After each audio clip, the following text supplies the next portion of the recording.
What's up, Inside Fighting? We are back. Just as you guys know, getting everything set up to go on Instagram Live as well right now. Clicking live here, and we should be good to go. Hello. Welcome back, Inside Fighting, to another UFC watch party. Deiveson Figueiredo versus Cory Sandhagen in Iowa. Super excited for this main card. It's about to start. We just finished off the prelims with a banger fight. Miesha Tate versus Yana Santos. Miesha Tate destroying her in that third round. Finally landing the takedown. Finally going for submission threats. Finally landing ground and pound. But because Yana Santos was so successful within the first two rounds, she was able to clinch that one out. The fans weren't loving it, but I loved it as a fan. I thought she deserved that win there. Big Miesha Tate crowd, though. I didn't expect that one, making her return to the UFC. After a 2-year layoff, HC the Blitz Lord, yo, enjoy the fights, my man. Thank you so much, bro. You too. If you guys have been watching, let me know which fight has been your favorite so far. I gotta say that Yana Santos versus Miesha Tate's gotta take the cake for me. Also, Osmat Bekioev. He's been on the channel a few times on the page. Shout out to him. Dominating Ryan Loder with a first round knockout. Looked incredible. I thought for a second he might be gassing out, just too much muscle on that big boy, but he got the knockout. I thought that was super impressive. Had her that third round. Oh my God, Russ. Miesha Tate was on her like glue that third round. For somebody who had that fight going the distance, I was a little worried, not going to lie. Even in that first round, the way Miesha Tate opened up that whole exchange in the first round, I was like, damn, this is not going to go the distance. But if it's a chick fight, always take going the distance. No, I'm just kidding. There was actually a chick fight that didn't go the distance. Oh, no, it did. Both of them. Oh, no. Now I'm just all over the place. Jillian Robinson got it done. I forgot to mention that. What a performance by her. Calling for the title shot, calling for Amanda, was it Ribas? Who'd she call out? She called out somebody else. And then we saw Marina Rodriguez retire there. That was nice. I was praying for her to choke her out, ruin that parlay. Yeah. I wouldn't have been upset if Miesha Tate got the finish there, to be honest. Like, that was just an incredible third round. I was kind of starting to root for her too. Having the whole Iowa crowd around her, I was like, damn, I'd like it for her to get it done. Cory and Bo, two big favorites, two big locks. I think unless RDR put on 35 pounds within the last 24 hours and is just going to come out here and shoot a double leg on Bo Nickel and dominate him. But I just, D1 wrestling from Bo, like, all he has to do is defend takedowns, outstrike him, and like RDR is not this proficient striker, you know? So I think Bo should have his way with RDR. Inching out a close decision probably, just kind of like he did similar in the Paul Craig fight, where he was getting booed from the crowd because he wasn't wrestling. He's known for wrestling, but he's not going to play to his opponent's strengths. He's trying to get W's, climb the rankings.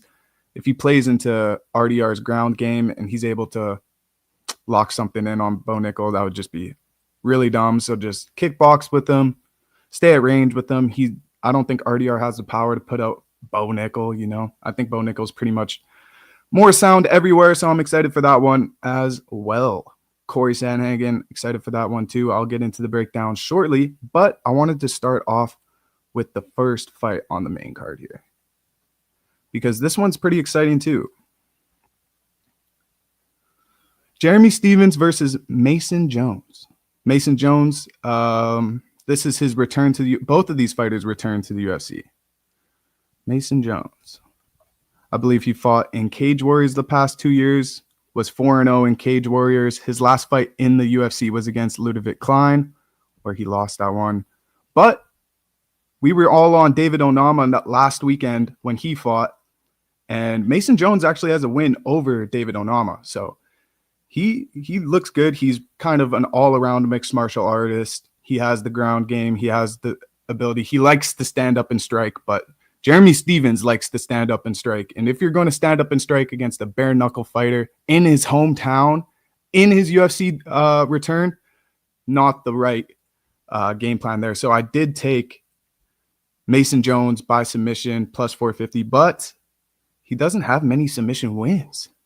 So I'm just hoping on the fact that their game plan is to take down the guy who's boxing in the BKFC. I wouldn't assume that Jeremy Stephens has been doing too much wrestling the past few years. So let's see Mason Jones have the right game plan, take him down, wear him out, get the submission second, third round. I think that could happen. Doesn't need to go for it fast, but that could change. You know, it's a fight. Let's say Jeremy Stephens comes out swinging. Could be a whole nother story. Mason Jones might have to resort to takedowns and wrestling quicker than normal because he does like to stand and bang. But Jeremy Stephens returning to the UFC in his hometown. This is dope. This is really dope. If you don't know much about Jeremy Stephens, just knocked out Eddie Alvarez in BKFC. They're actually running a little promo for him showing his earlier days in the UFC, which is really dope because a lot of, like, I don't remember these days. I'm a youngin, so when I was younger, I wasn't actually watch UFC. It was too brutal, it was too real or whatever, right? So until I was 18, I wasn't really allowed to watch. It's kind of crazy. I was a big WWE guy growing up, which is pretty funny.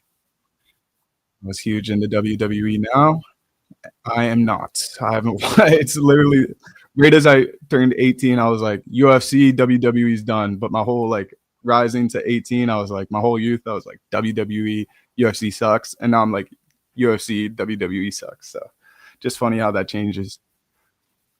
Let me know who you guys are taking in this fight. Do you guys like the underdog in this one? He's the biggest underdog on the whole card. He hasn't fought a full mixed martial arts fight in a long time.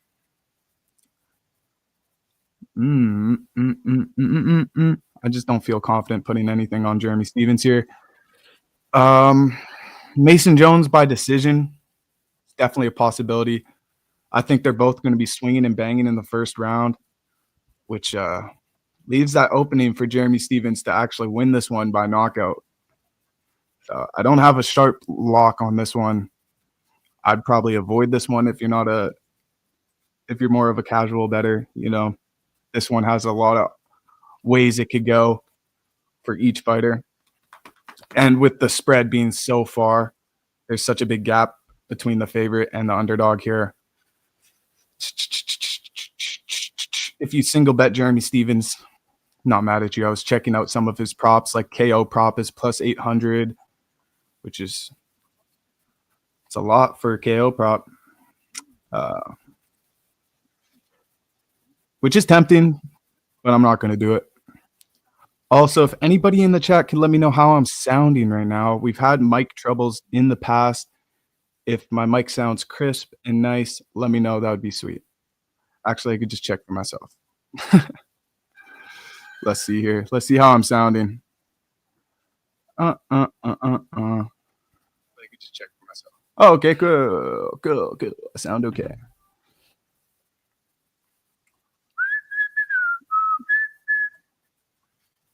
I'm impressed with this card so far.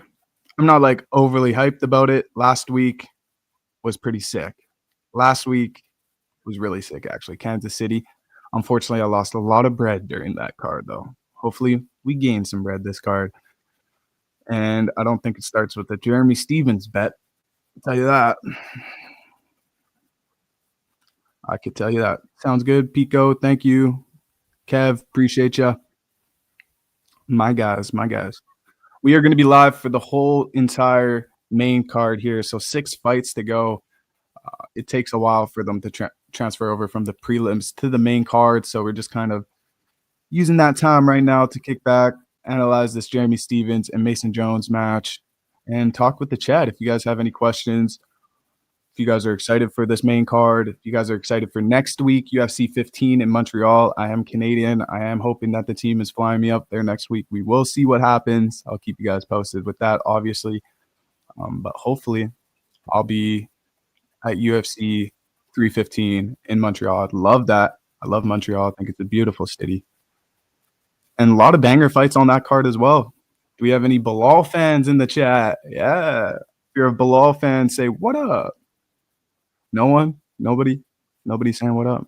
Makes sense. Oh, Bilal. He gets a bunch of shade for no reason. He's actually a pretty good fighter, just not an entertaining guy or an entertaining fighter.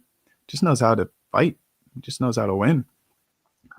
I actually might take him against JDM as well.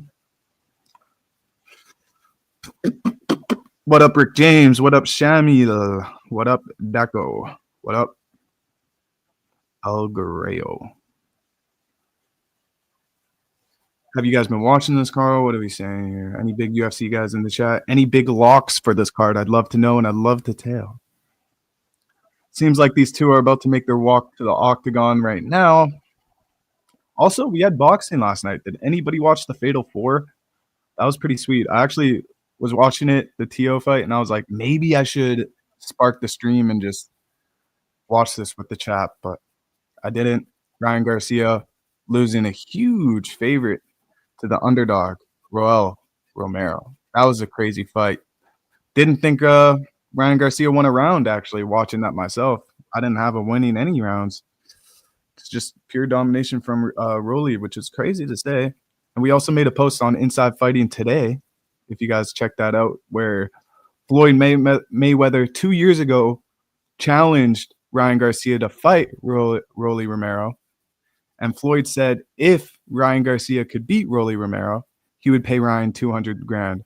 So I think that's just pretty funny that was 2 years ago. The fight finally happens and Rolly wins. He was right all along. Floyd Mayweather, man. What a guy. What a guy. So we got a cage warrior versus a bare knuckle fighter. Yikes. I don't know, man.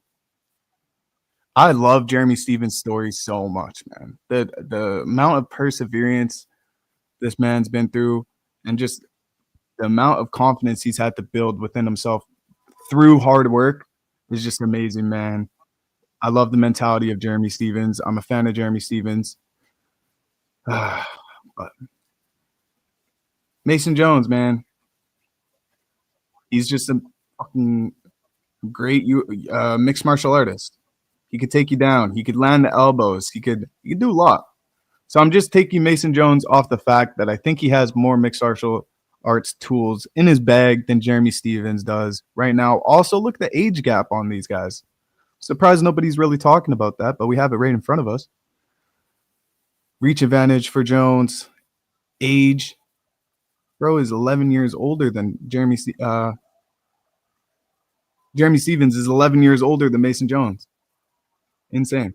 Oh, Jones is getting booed heavy from the ILO crowd, which means Stephens is going to be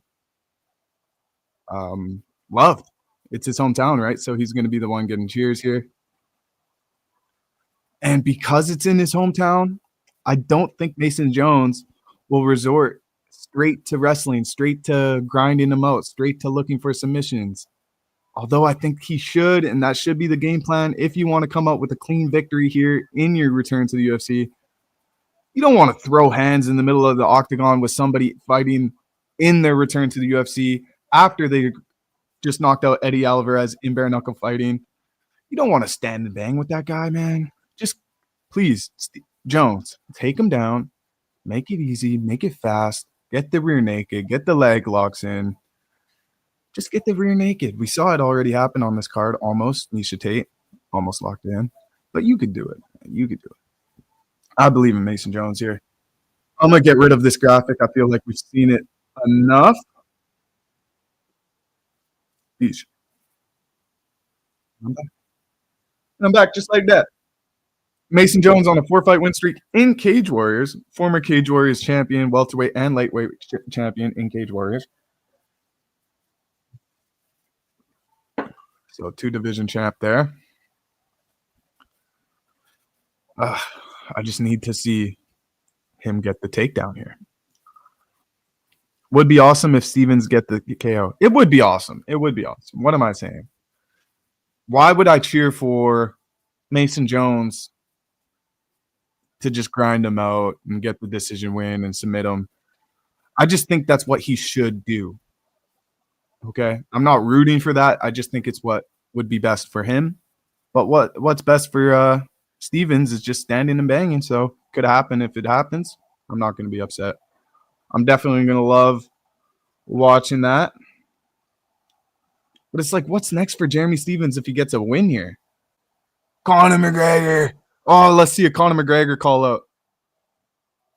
I want you. Like Michael Chandler did like 10 times. Conor McGregor.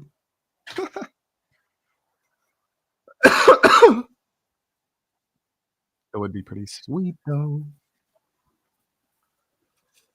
Anybody watching playoff hockey? Anybody watching playoff basketball? Denver Nuggets just advanced over the Clippers. Colorado's up 2-1 on the Stars. I have Mason Jones by submission here in my parlay, just off the fact that I think it makes sense. It doesn't even make sense for his style of fighting. He's more of a striker. You look at his record, you look at his wins, there's not many submissions. I think I saw one on there when I peeped today. So, and it was like in 2018. So I'm just really relying. I'm just taking that pick off the fact that I think Jeremy Stephens hasn't been training much wrestling, much takedown defense, much submission defense. You know, I just don't think he's been training that. He's going to be the stronger guy, I think. He's going to be wanting to bang. It's just, will Mason Jones allow that? We shall see. Both these guys making a return, so it's really crucial for both fighters to come out with a victory here. And I do like it's crazy. I'm betting against the guy that I like more, but that's what you got to do when you're putting your money on the plate. You can't bet with your heart. Bet with this. Don't bet with this. That's real advice too, because I've been betting a lot with this. Carlos Prates, Israel Adesanya. A lot of guys, actually, I've been betting with this. Diego Lopez. A lot of guys I bet with this, and I lost a lot of money betting with this, guys. Don't bet with this. Bet with this. I promise you that. All right, this fight's about to start. First round, Jeremy Stephens, first fight on the main card. Come on, guys. UFC. 2 weeks in a row after an off week. Gotta love it. Gotta love it. I love it. Couldn't imagine myself not watching UFC on Saturday nights. Where else would I want to be on a Saturday night? The club? Club sucks.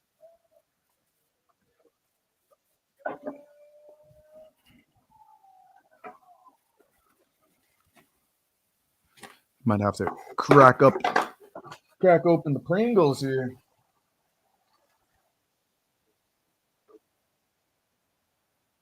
Oh yeah, they're loving Jeremy Stephens. The home crowd is definitely on his side. Imagine if they weren't. Boo. No, that's dope. He's getting a big pop. It's good to see him back in the UFC. Officer Juice. God bless everybody here. Thank you, Officer Juice. God bless to you as well, bro. God bless everybody here. I love that. Thank you. Mike Beltrod. Let's see. Oh, Chrissy, my favorite ring girl. Her and Brittany. Christy and Brittany. Okay, let's get serious here. Head kick from Mason Jones as the first strike thrown. 2 head kicks in a row. Ooh. A little kickboxing. Okay, Jeremy Stephens with a huge, devastating calf kick. Again with the calf kick from Stephens. It's like he never left. Come on, Mason Jones here, though. I don't know why I'm rooting for him, but I have him by submission, so I need it, boys.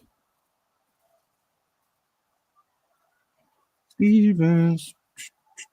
Let's go, Stephens. Nice teep kick from Jones, keeping Jeremy Stephens up against the cage for the most part. Stephens is trying to get back to the center of the octagon, though. Yep, they kind of reverse position here now. That's the thing. The power from Stephens is real, man. It's serious.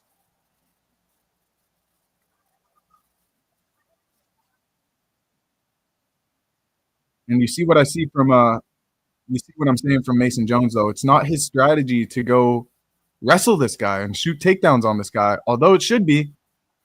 He thinks he could stand and bang with anybody. He thinks he could stand and bang with the best.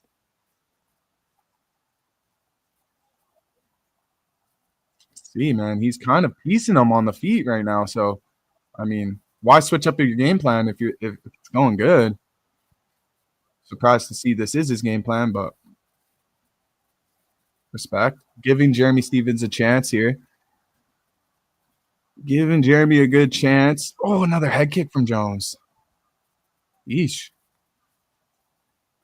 Throwing a lot of kicks. He's looking really sharp with his kicks. Nice. Good fight so far, 2 minutes in. Jeremy's taking a lot of strikes already. He's a tough guy, mentally, physically. He's a tough motherfucker. I wasn't going to swear, but came out. I can hold it back, that one. He's a motherfucker. What do you want me to say? Can't say no more. Ooh! Clean right hand down the pipe from Jeremy Stephens. Lands on Jones and opens up his nose. His nose is bleeding now. Jeremy Stephens, this is what he's hoping for. He's hoping that Mason Jones is walking him down and pressing him forward. This is what he wants. This is what he's looking for. So shocked to see that Mason Jones has not shot a takedown yet, even after beating up his leg with the calf kicks. It's just, I don't know what he wants to get the knockout, I guess. Jones is going for the knockout here. Doesn't have many submissions on his record.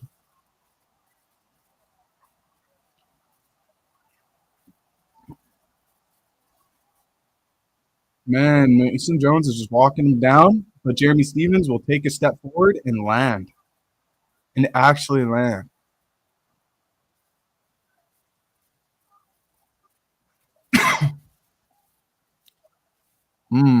Beating up the calf.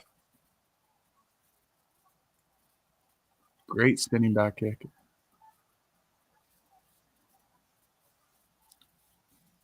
Well, I did call second, third round submission, so.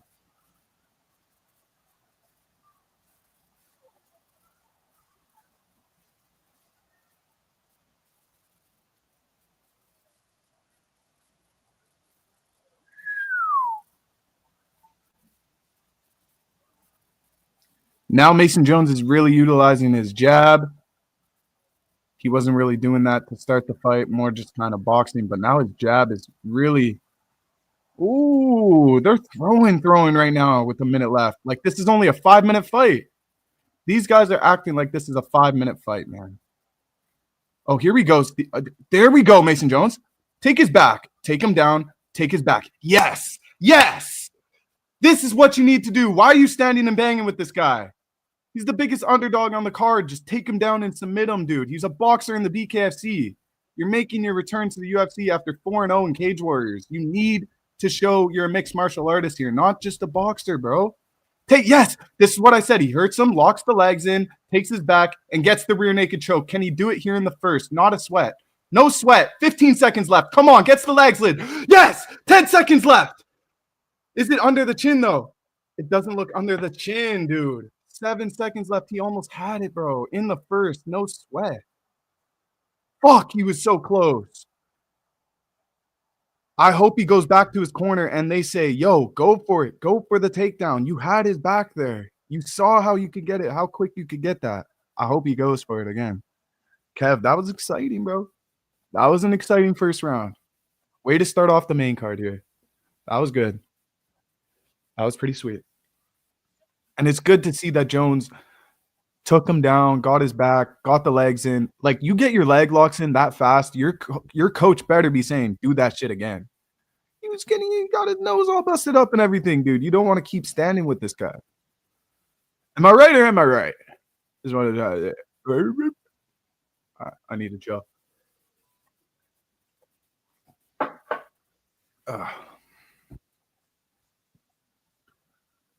Mason Jones' submission is so live right now.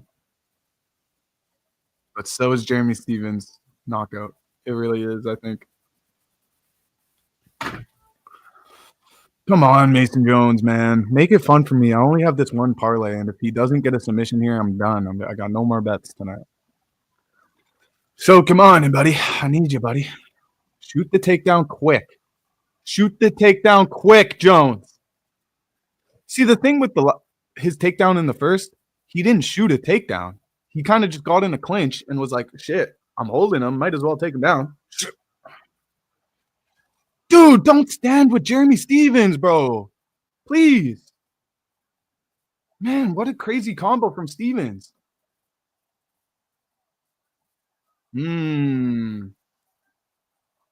Oh, Mason Jones is. Mason Jones might get the knockout here. Oh, Jeremy Stephens. He busted his eye. No. Wow. Wow, wow, wow. Wow, wow, wow. These guys are throwing, man. Very fun fight between Jeremy Stephens and Mason Jones. 10-9 Jones. Just reading off some tweets here.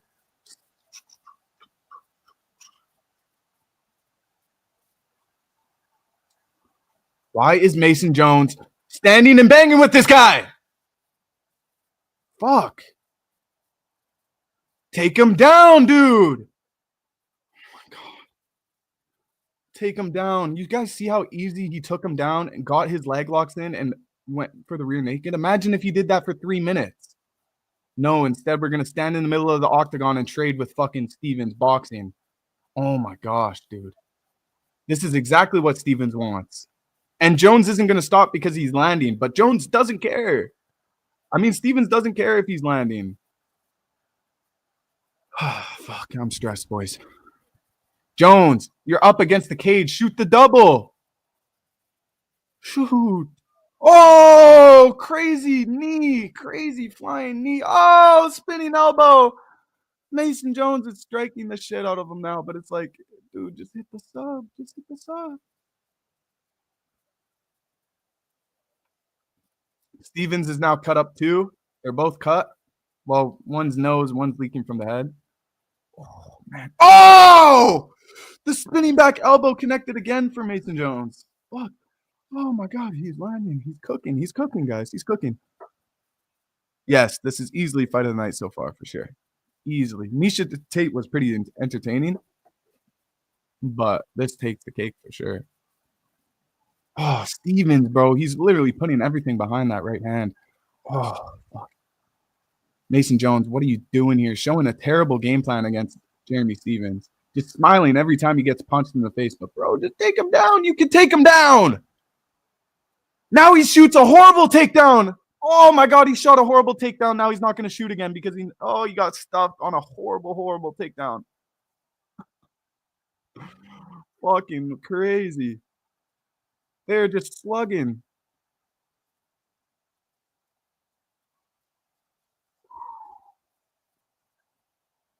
Dude! Oh.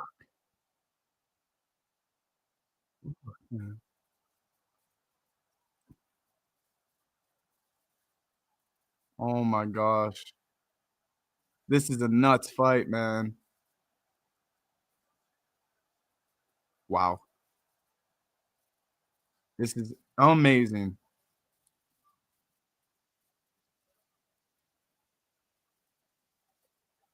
Oh!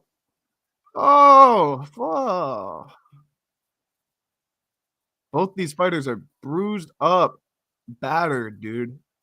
Oh, man. Don't take him down now with a minute left. I mean, shit, I wouldn't be mad if he did still, though. Just don't think he's going to get the submission with a minute left. And now Jeremy Stephens has his back. Are you kidding me? If you get taken down by Jeremy Stephens, never fight in the UFC again. Never fight in the UFC again, Mason Jones. Go back to Cage Warriors, man. If you're going to get taken down by Jeremy Stephens. Okay, he didn't get taken down. But... Oh, there we go. Avoids the spinning back head kick or a spinning back fist, whatever, and shoots the takedown. Finally gets the takedown here. But with 30 seconds left, you're not going to take his back and you're not going to choke him out. You need to do this to start the round, bro. You're absolutely dominating on the ground. He is not touching you for a second when you're on the ground. You get this fight to the ground, you could ground and pound, you could take his back, you could lock in a submission. See here again, 10 seconds left in the second round, gets the his leg locks in, and now he's attacking the choke, but 4 seconds, he's not going to get it. He needs to do that sooner. What the fuck, man? Why is he shooting takedowns with 30 seconds left in the round, man? Oh my gosh. Why is he shooting takedowns with 30 seconds left? And he's actually so quick with getting the legs in, getting the back, getting the hooks. Like, he's quick with it. His fucking corner needs to tell him to do that sooner, man. Oh, fudge. Jones, man. If he loses this one, get him, ban him from the UFC. Ban him.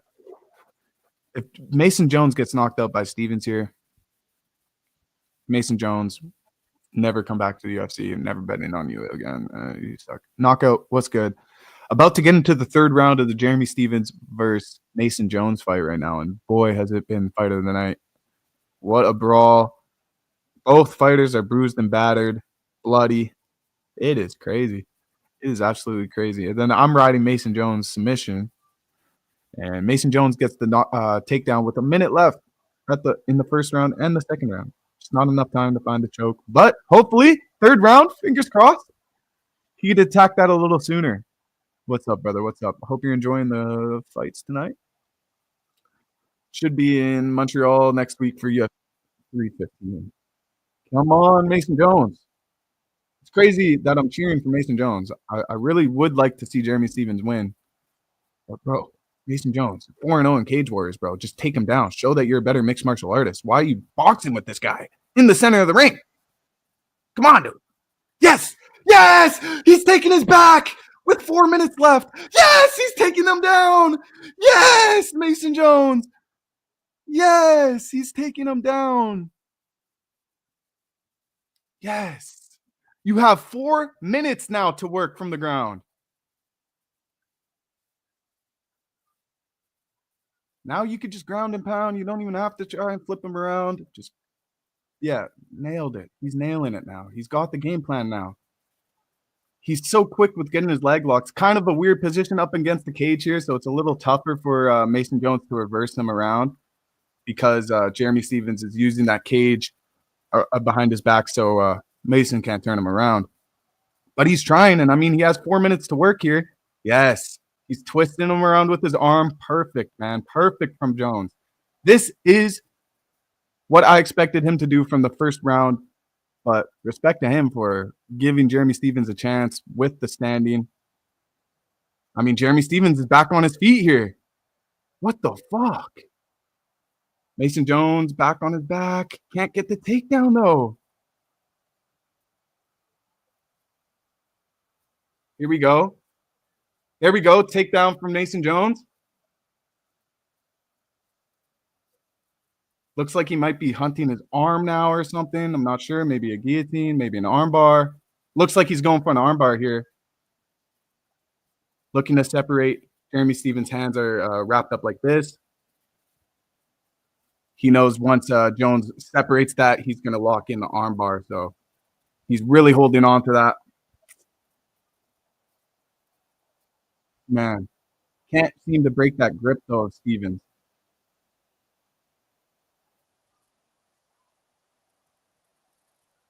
I think it's going to be stuck here for a second. I just don't think Jeremy Stevens will let go of that grip. I think he needs to, like, I think that grip might be coming apart. No, it's just not. He's got to mix something in there so Jeremy Stevens, like, maybe get some punches to his stomach here or something, some elbows, where now he feels more inclined to let go of this grip. Stevens, man. Can we see Mason Jones just get the arm and get the submission? That's what I need here. That's what I need. It's not happening, though. It's not happening, though. I just don't get how Stevens is this good at defending in the third round when Mason Jones has been able to get the takedown and the choke in, at least threading, with a minute left in each round. And now he's having such a hard time in the third round. Just so confusing.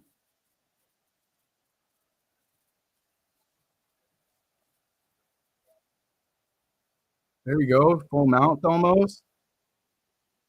Stevens is actually showing great defense here. He wasn't showing it in the first 2 rounds, but he's showing great defense in the third. Respect.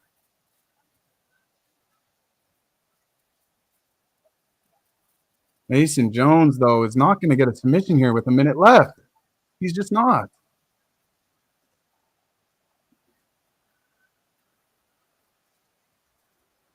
I'd like to see him get go for a guillotine or something. Yeah, Jeremy Stevens is showing he's still a vet in this game, man. He still is. The amount of damage he put on Mason Jones. It just sucks that Jones can't get the finish here. It's good for Stevens, but not a good look for Jones to take this much damage, stand and bang with him, not wrestle up until the third round. It wasn't a great game plan. He could have done this to Jeremy Stevens and not taken a lick. But he literally took a beating. Oh, he might get the choke here. 20 seconds to fight for a choke. Come on. I don't think he's going to get it. Jeremy Stevens is in a weird position yet. He's in full mount. That's it. This is it. 10 seconds left. Damn. Parlay's cooked, boys. Fuck. Mason Jones by decision was the way to go. That's crazy. I should have taken it. Wow, and Dallas Stars just came back in that game against Colorado Avalanche with a minute left. Wow, they were down 2-1. That was an amazing fight. That was an incredible fight.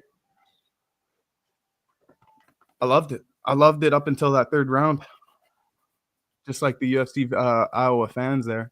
They were booing pretty hard in that third round. Let's go, Daniel Marcos. Okay. Undefeated fighter there. Big underdog. I like that pick, though. I like it. Got to root for your guys. That's a guy worth rooting for. Man. I really thought that Mason Jones could get a submission.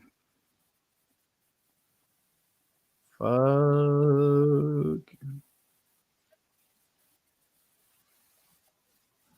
He definitely did not get the decision. At least Stevens didn't get finished. I thought he would. I thought he was going to get finished. For being the biggest underdog on the card to not get finished, respect. From going from boxing in the BKFC to getting a good performance like this, it's a good look. It shows that he can still fight in this promotion. Deserves to be here, you know? It didn't look wrong for him to be in the ring with Mason Jones. He looked where he should be.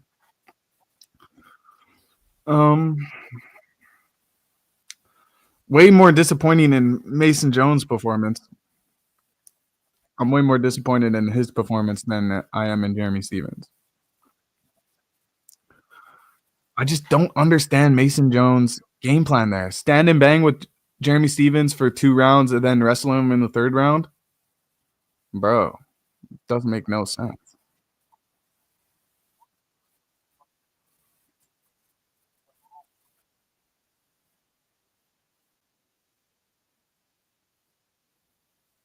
Rig it. Give it to Jeremy Stevens. I don't even care. All 3 judges have it for Mason Jones.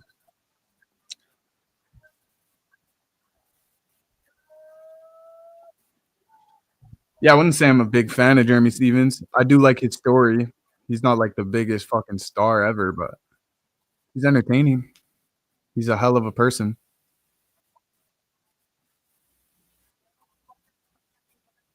Of course you wanted to strike with him.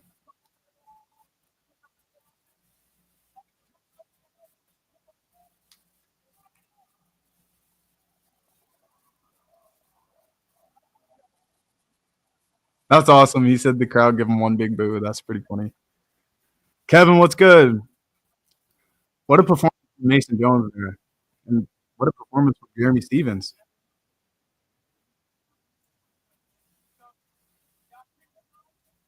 Respect for Jones throwing down for 2 rounds too. He didn't have to do that. He could have had what he did in the third round for the first 2 rounds. He really put on a fight for the fans. Although he got booed in the third round, respect to him for making this a fun, entertaining fight.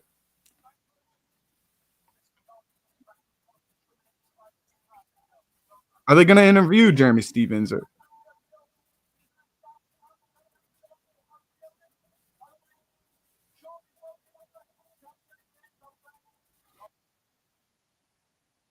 Somebody tweeted Mason Jones versus John Jones. Uh, uh, uh, um.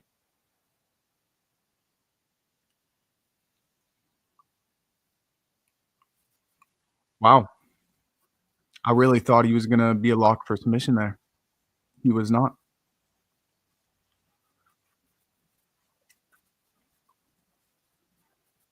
All right, let's get to this next fight, though. Let's get into this next fight.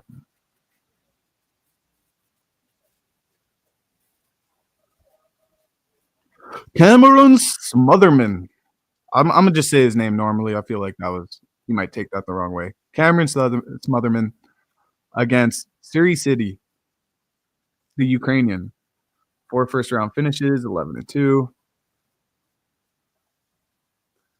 Real good, sharp, strict technical striking. I'm a little worried about his counter strikings. If Smotherman is walking him down throughout this fight,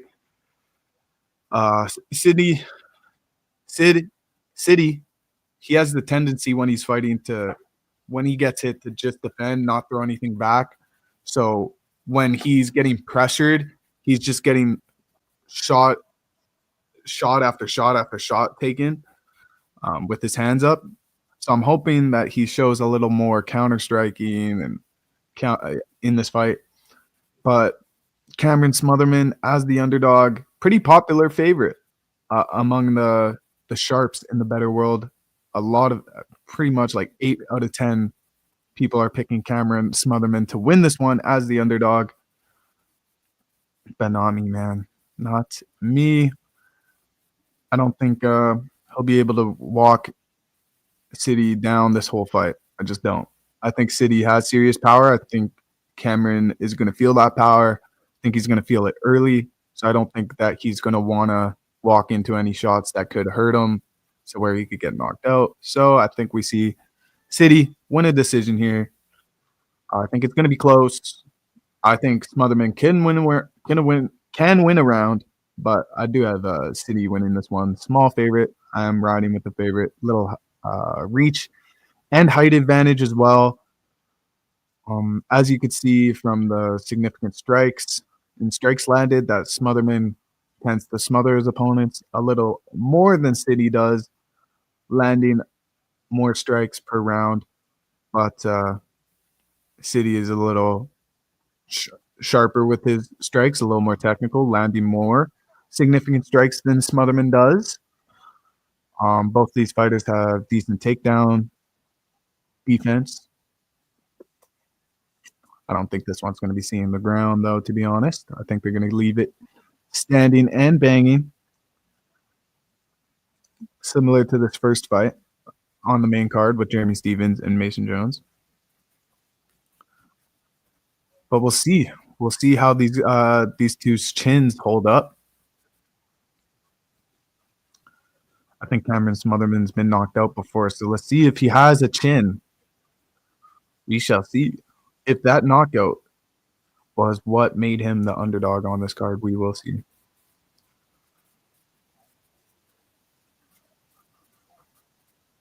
Oh, so he lost in the Contender Series 2023, went to Cage Warriors, won, and then he fought Jake Hadley. I remember that one because I took the gorilla, the killer gorilla, Jake Hadley, and Hadley lost. And now I'm betting against Smotherman again. All right. I don't see how that makes sense, Cody, but that's what we're doing here. And that's what we're doing here. Rotini, what's good? What's up, Rotini? Wow, I can't believe Dallas just came back in the third period to beat Colorado. Wow. Because if you guys are into hockey, the Jets are going to beat St. Louis Blues tomorrow. Shout out the Jets. And they're going to go on to face off against Dallas. I thought Colorado was going to win this game for sure. I got to kind of watch the third period. I kind of want to see what happened. Not going to lie.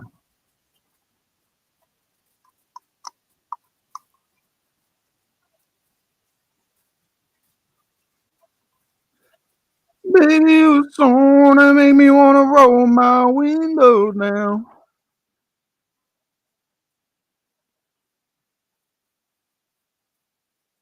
Any Nickelback fans in the crowd or in the chat? Not the crowd.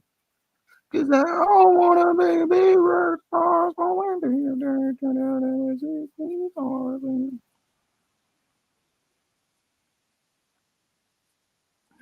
This makes me like him even more that he's walking out to Nickelback. Makes me believe even more than I already did.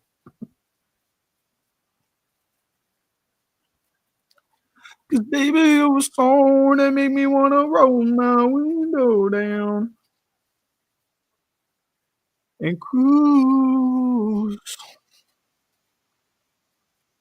Luffy, D Stein, Raphael, what's up, everybody? Series, former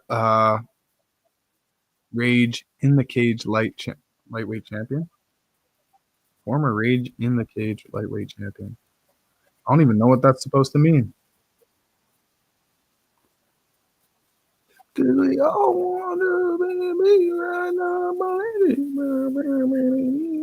I can't believe Colorado was up 2-0 in the third period, and Dallas somehow comes back and wins 4-2. Nuts. See you in the next round, Dallas. See you in the next round. Cameron Smotherman coming in with energy, coming in with confidence. Looks hyped. He looks hyped. He's a slight underdog here. And again, from what I'm seeing, everyone's picking him Smotherman. Even my partner on Inside Betting picked him. Everyone's picking him. I think this is the right test to see where he's at. This is a big hurdle for Smotherman, in my opinion.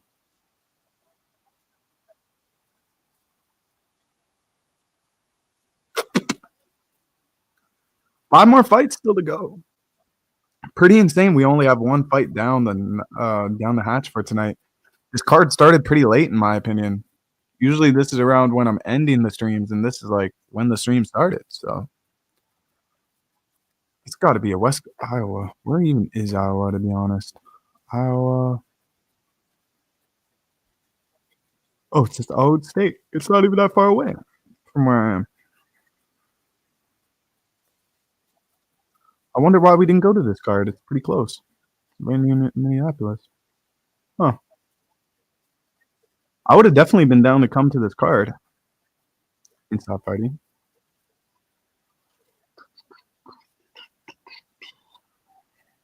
Because are we posting anything on this event yet? Let's see. I want to check out our page.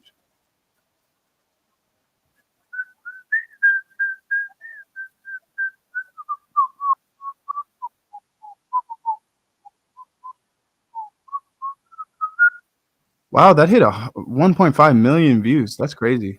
You post a little meme or two, and then they just go crazy. Derek, what's good? Solar guy. How are you doing? All right, get rid of this. Get rid of this. We gave you guys my breakdown and prediction right there. Let's see what happens. Let's see if I'm right. Let me know if you guys caught the underdog Cameron Smotherman or you're riding with me and City. The Ukrainian. Shout out my Ukrainians. Ukrainian Canadian right here.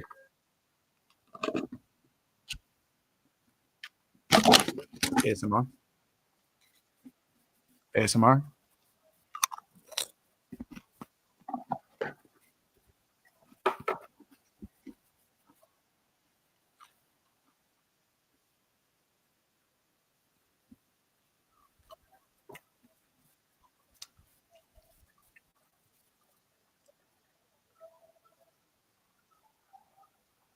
Does have a baby face. The baby face killer. I like that. All right, guys.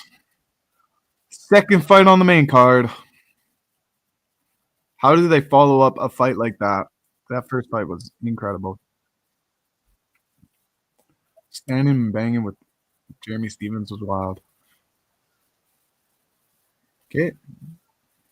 City has got crazy back tat that I was unaware that he had a back tat like that, to be honest. That was not something I factored into my breakdown on this one, but I fucking love that he has a big back piece like that, man. Badass. Obed was good, brother. Welcome to the chat. So what I didn't think would be happening is Smotherman walking him down this whole fight, but seems to be like everybody who analyzed this fight except for me, that Cameron Smotherman is actually the one walking him down. I see Cine hopefully initiating most of these strikes, most of these exchanges, not strikes. Obviously, you're going to initiate a strike.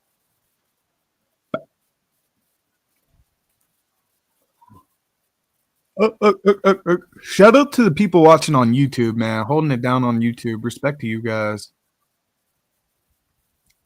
Respect. I appreciate my YouTube viewers, man. And my Instagram viewers, of course.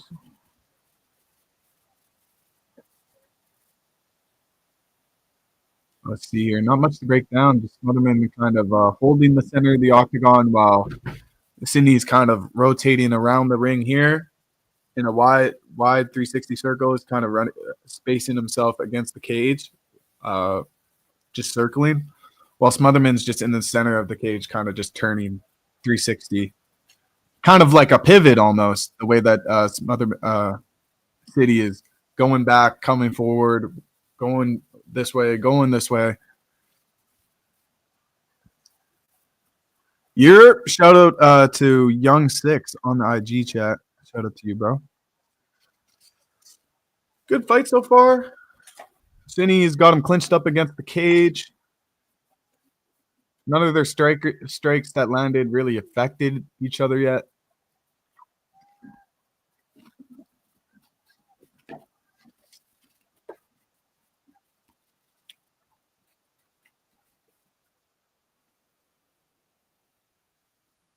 Oh, Smotherman lands a nice right hand off the cage when they separated there. Nice jab from City. Nice body shot from City. And then a good counter left right hook from Smotherman. It's a technical one, guys.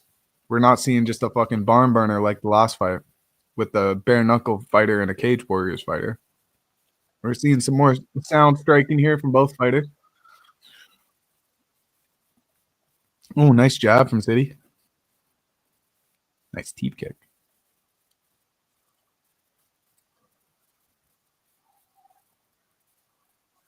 Oh.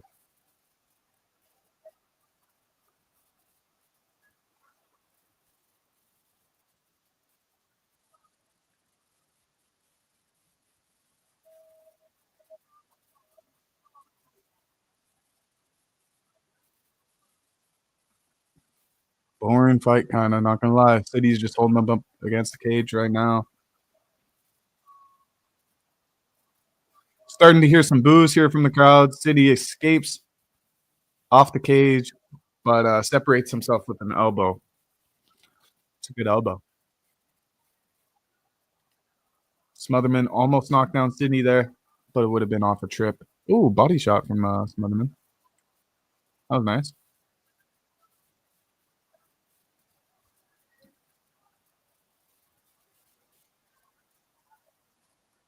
Ooh, Smotherman being sharp with his strikes, throwing a knee, throwing a 12-6 elbow. Because why not?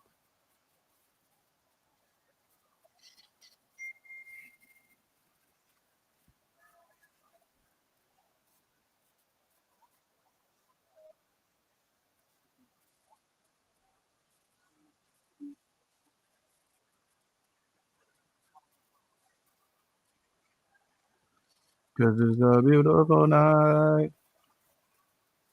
This fight is kind of boring, dude. I ain't gonna lie. He's kind of boring, dude.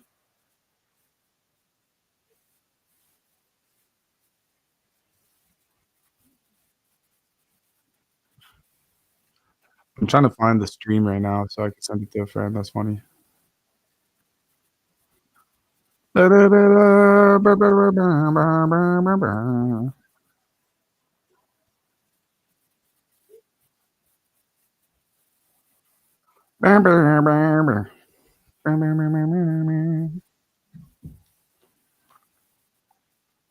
even know how to score that first round. I'm gonna let the judges do their thing on that one.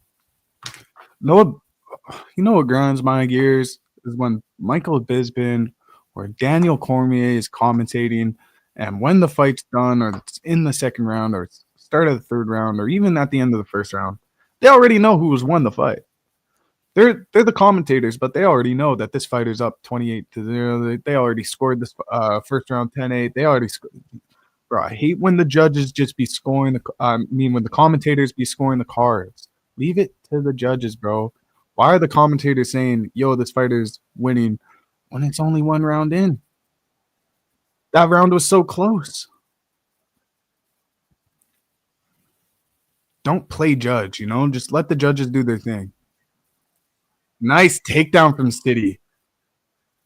This is where he will get the win. I think Smotherman might have edged out that first round.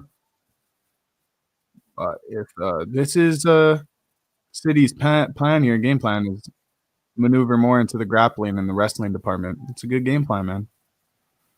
Let's go Siri. Jasmine just tweeted that.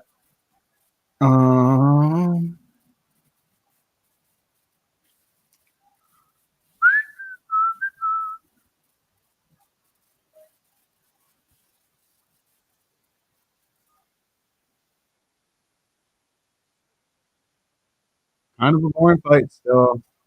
Not gonna lie to you guys. I'm not gonna lie.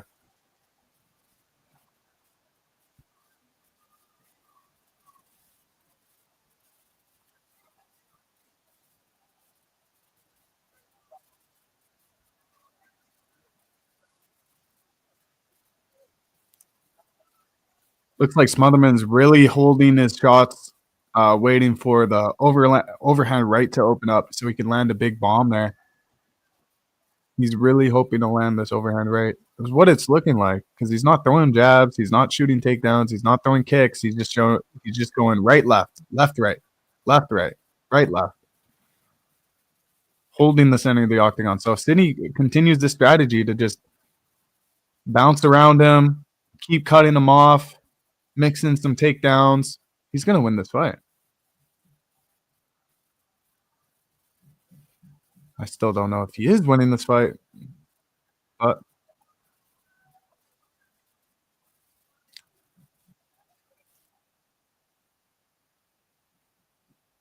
very even between these two fighters. Very even.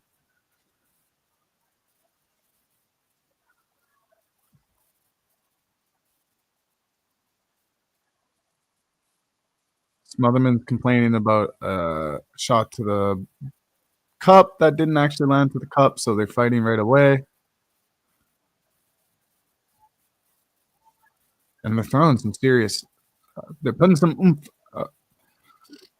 with these hooks. They're throwing a lot of hooks.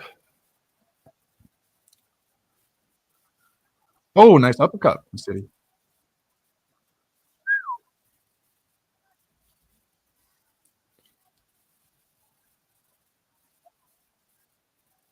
Nice kick to the body. How we doing? How we doing, chats? We're also live on YouTube. We go live every Saturday reacting to the main card. Oh. Leon 95. Welcome to the chat. Yeah, really close fight on the strikes. Landed. But City is controlling some clinch time here again. He did it in the first round, doing it in the second. Maybe he could get another takedown here to really secure him this round. That first one was so close. The second one's pretty close as well. Gets the takedown. Gets the takedown. and is working to get some leg locks in and take his back. He's got one hook in. He's trying to wrap his arm around his neck here. Oh, he lost the leg lock. He's fighting for it again. Gets him back on the ground, gets the leg lock back in. But it's only one leg. He needs to really wrap Smotherman's back here and try and get that a second leg lock in. Nice. And see if he could get one more takedown to finish the round here. I think that's what he's fighting for. Yes, gets the takedown. Smotherman's back on his feet. Can he get one more even? Can he get one more takedown? Easily win him the round if he gets another takedown here. I mean, some efficient elbows is that will work too. Good game plan from both fighters, I think. Except Smotherman, if he's going to want to win, he's going to have to really start walking down City. You can't have City just running around him. He's going to have to really pressure him up against the cage and start throwing those bombs, because Smotherman is throwing bombs right now. Big, heavy shots. He's just not landing them. City's being too sharp, too tactical on the outside, bouncing around, using the cage to his advantage. Showing why he's a slight favorite, I think. Not the most exciting fight, though. So what's up, chat? What's good? I can't believe Dallas won that game. I wish I saw it.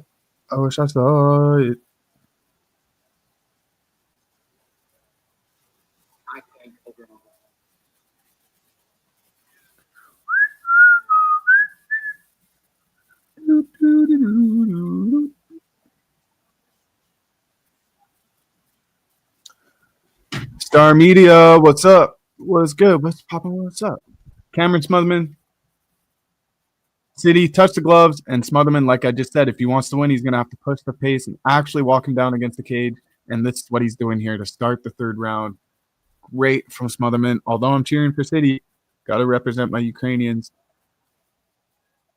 Great, good start to this third round. Oh! That was a nice right hand landed by City.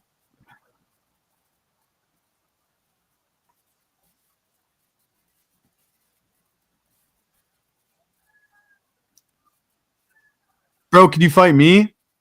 Baba_T432. Can you, bro?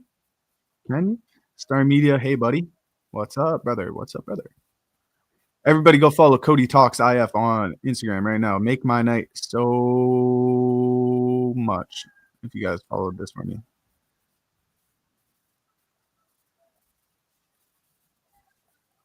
Follow it. I'm going to do a giveaway for my first 100 followers. So follow if you want to be in it.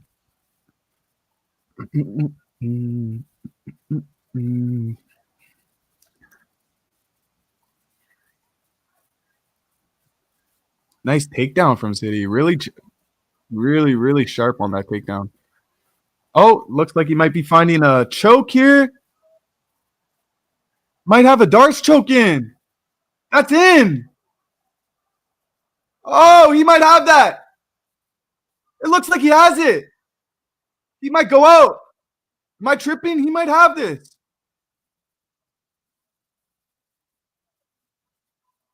Oh. Wow, Smotherman got out of that position somehow. Oh, now it's back in. Now it's out. I'm so confused. Wow, Smotherman's out of the submission attempt. That was pretty sweet.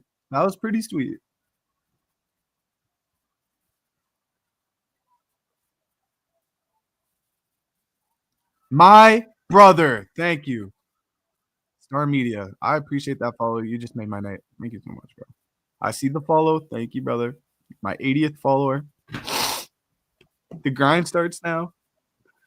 We be grinding that page. Long grind, slow grind. But I appreciate your follow, bro. One step at a time. One follower at a time. Appreciate you. I'll be in hopefully I'll be in UFC I'll be in Montreal for UFC 315 next week. We'll see about that. I'll keep you guys posted, but if anybody will be there, let me know. I'm going to be shooting a lot of fan content, a lot of fighter content. So that's only if I get to go. We will see.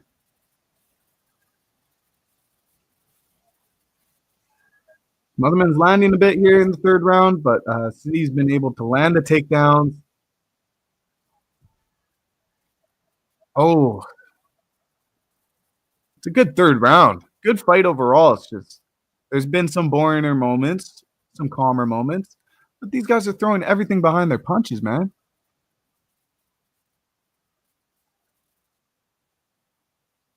It looks like the UFC logo is falling off of City's UFC glove, one of his gloves. The C's coming off completely. No wonder why Justin Gaethje ripped off both the logos in his corner, or before he went to fight. What's his name? Why am I so slow with names? Forget about it. Let's just watch this. First round, City. Second round, City. Third round, Smotherman. That's what the cards are looking like. I thought the first round was pretty close, so let's say it's 1-1 in the third. Whoever takes this takes it. That's what I think. So I think both these fighters need to start selling it out a little bit more here.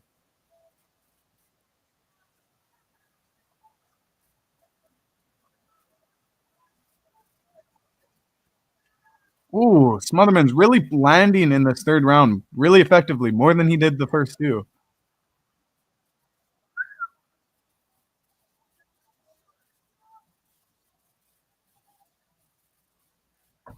Sheesh. RPJ, I want to read your comment. Just 1 second. 10 seconds left here in this fight. Let's see if Smotherman's, he's kind of like, what is he doing? He's kind of trying to go for a last second KO. He's throwing everything right now. Close fight, man. Close fight. I honestly don't know who won. If I'm going to give my best prediction, I'd say Sydney just edges that one out a bit. But if Cory wins, can he jump Umar for a title shot, especially for an O'Malley match if he happens to beat Merab in the rematch? Absolutely, RPJ. I think you nailed that one on the head. That's exactly what I thought. If Cory wins this fight, we don't need to see a Cory versus Umar. We don't need to see a Cory versus Peter Yan. We don't need to see a Cory versus Merab. Although Cory versus Merab might be the one that they do. They might do that for I don't know why, but they might. Just because they favor Sean O'Malley so much, they don't want to give him the hardest test, bro. They really don't. Merab is his hardest test to date. If he gets past Merab, yeah, the fans want to see it. If Cory gets a big dominating win here, book Sean versus Cory. That only makes sense, man. Only makes sense.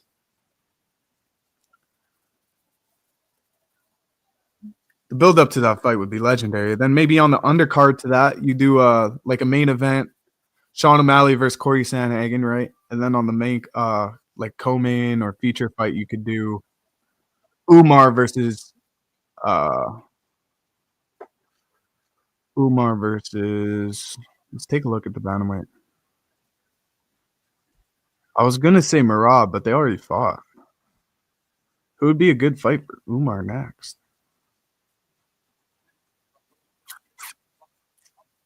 Take a look at the bantamweight division here.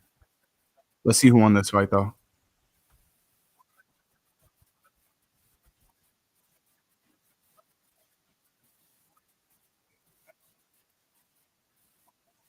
All three judges have it. Unanimous. Surrey City.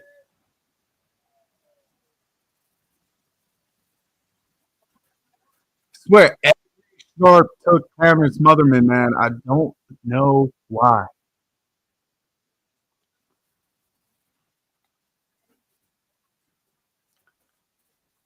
The Canadian Ukrainian, dude. You think I'm gonna go against a Canadian Ukrainian? I'm Canadian Ukrainian, bro. There's not many of us. Dion Dawkins is back in the crowd. Is his girlfriend beside him? Will he give him another lick kiss? He did that one pay-per-view. I forget what pay-per-view that was. But he did do that. Might have been UFC Miami. Montel Jackson. This one's going to be sick. This one I'm actually pretty excited for. These next 3 fights, right? Was there 3 or 4 more fights? I think there's 4 actually. Yeesh, a lot of fights. That was only 2 fights down. Jeez, Louise, guys, it's gonna be a late night. I'm gonna be past my bedtime, guys. Just kidding. Just kidding, dude. But wow, good win for Suri Sydney. Good win.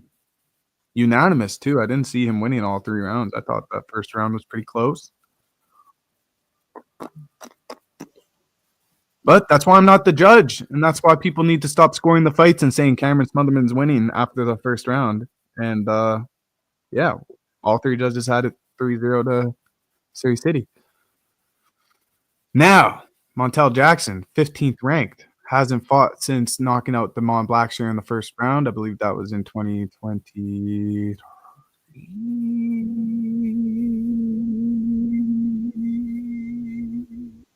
2024. 2024, he knocked out Damon Blackshear in the first 18 seconds of round 1. Insane performance. And then he fought once in 2023, once in 2022. So he's fought in 3 times in the last 3-4 years, which means he's healthy, right? Which means he's not a lot of wear and tear, no scar tissue for this guy. Daniel Marcus has been through some wars, man. Daniel Marcus has not had as swift and as easy as performances as Montel Jackson has had.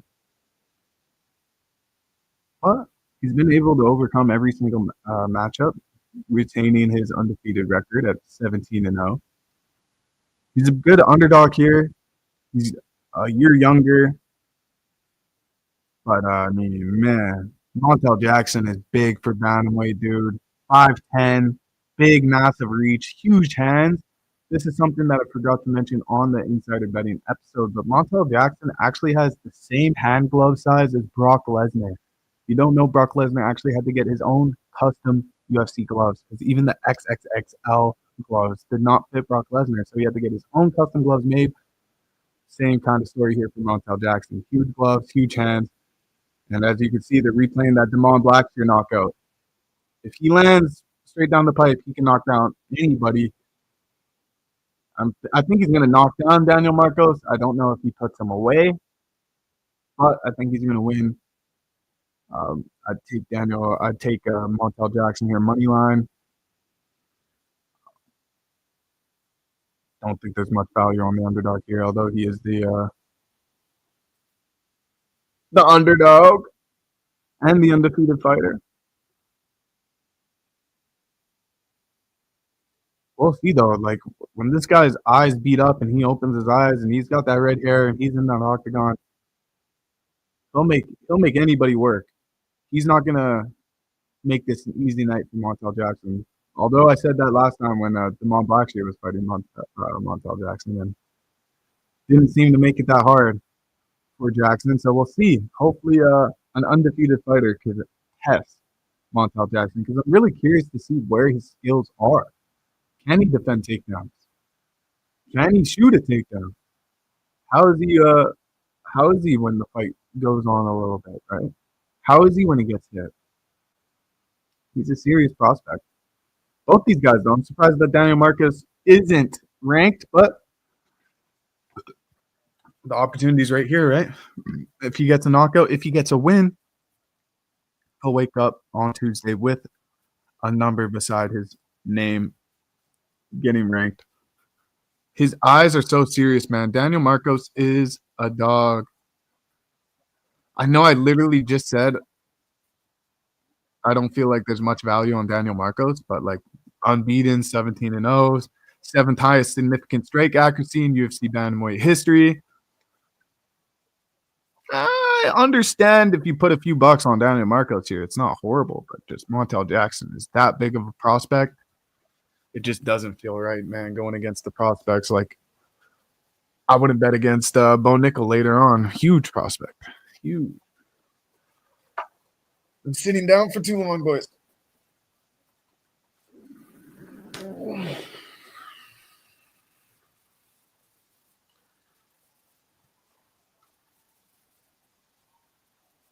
I'm cooked off your videos. I'm cooker. I appreciate you checking out the vids, though. I appreciate that. I really just report on news, reactions. I do top fives and stuff. Montel Jackson's fire, bro. He really is. I really like that green that you use in your profile picture as well. It's a fire color. Oh my god.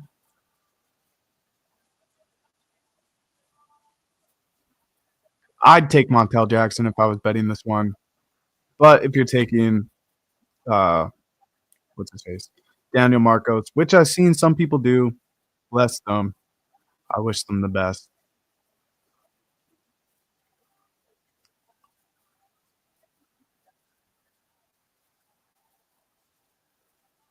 Turn down the man. Oh my god. Turn down the man. Oh no.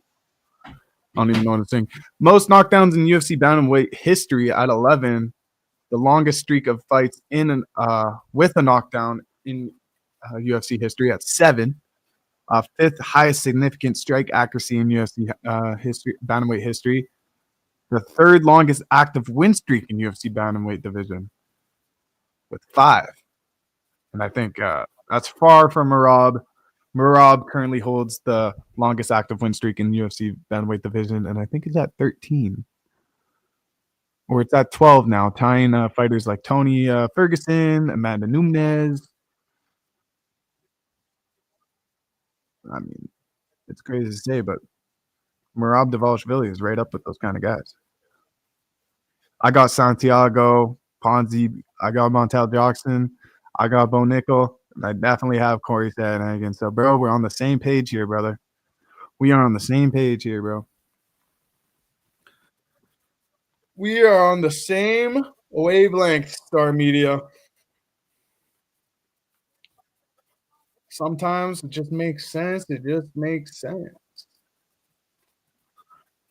And if it makes sense, it can make you money. But obviously, gamble responsibly.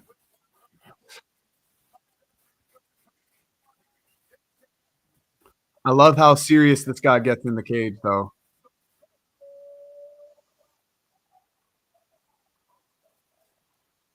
A lot of Daniel Marcos fans, surprisingly. Surprising or not, I'm a little surprised.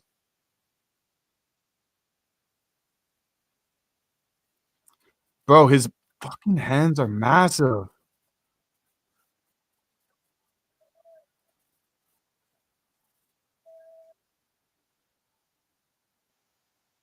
Let's see this one, man. This one's gonna be good. Let me get rid of this. Let me get rid of that. Let me get rid of this. Let me get rid of that.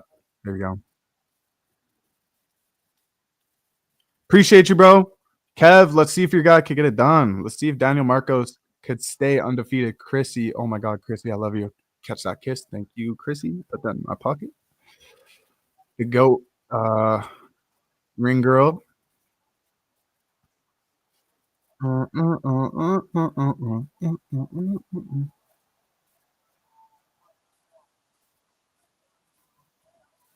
Huh.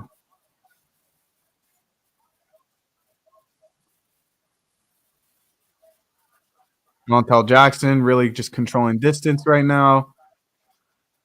They're kind of just trying to figure out each other's range.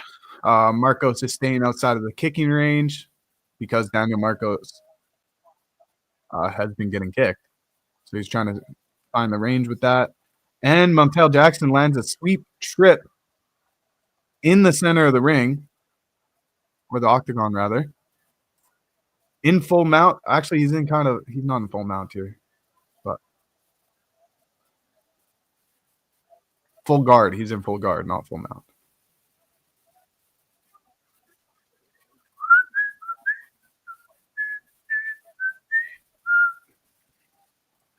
Turn up the music. Elbow. Yeah. You hear Montel Jackson's corner yelling for him to do some ground and pound, but seems like Montel Jackson's trying to advance into full guard. Got kicked off, and now I don't know what he's trying to do. Daniel Marcos is up. That's good for Kev. Shout out Kev in the Instagram chat.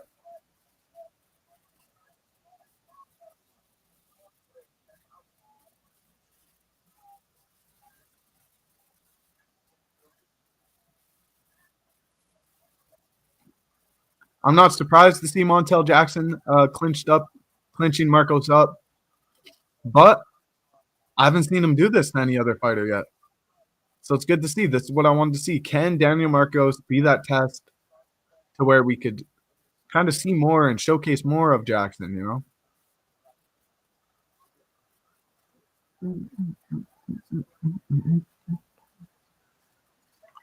I want to see more of Montel Jackson.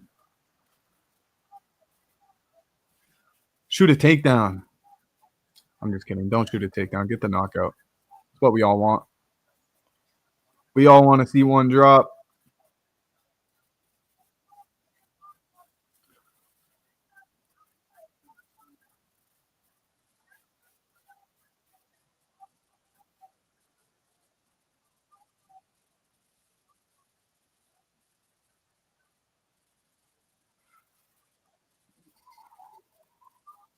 Cory. Now Montel Jackson's just holding him up against the cage. He's getting some boos now.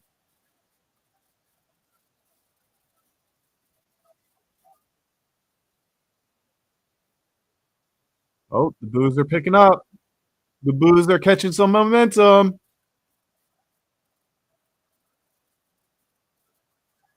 Here we go. Now they're separated finally after 2 minutes. Yes, shout out Star Media, man. Shout out to you, bro.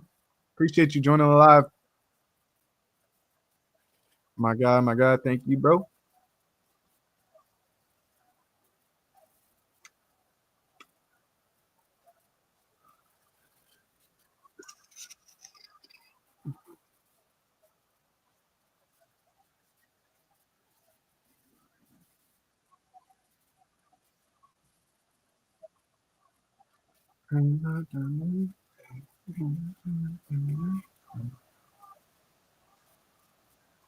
Yeah, Marcos hasn't really thrown any good strikes here in the first round, though. He was so defensive to start the round with the way he was fighting, just like tapping his strikes, wasn't throwing any, just kind of trying to find his range. And now Daniel Marcos lands a takedown with 50 seconds left. Obviously not enough to win this first round, just because of the amount of strikes that Montel Jackson was able to land, and he got a takedown of his own, and more of the control time. But to see some control from Daniel Marcos, finally, that's good. He had no control in this fight up until this last minute of the first.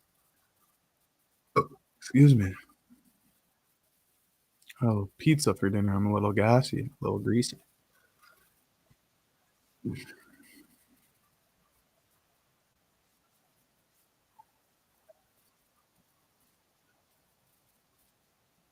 Yeah, so I mean, Marco seemed to get a little bit of a little get back there at the end of the round after getting controlled for pretty much the whole 4 minutes. 4 minutes back, so I think he still lost that round, but good to see. Good to see from him.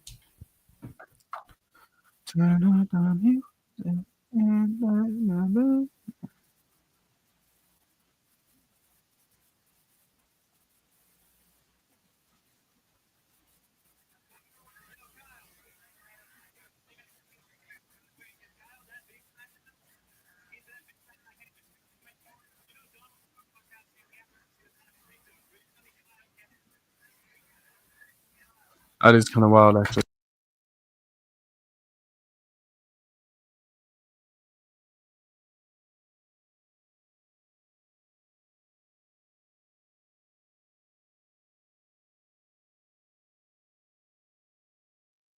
Oh, still here? I thought. Hello, is anybody out there? Well, we're in the second round here. Hopefully my stream didn't crash. That was a little sketch. Okay, let's see. Will Daniel Marcos just stand there like he did in the first round, or is he actually going to throw something?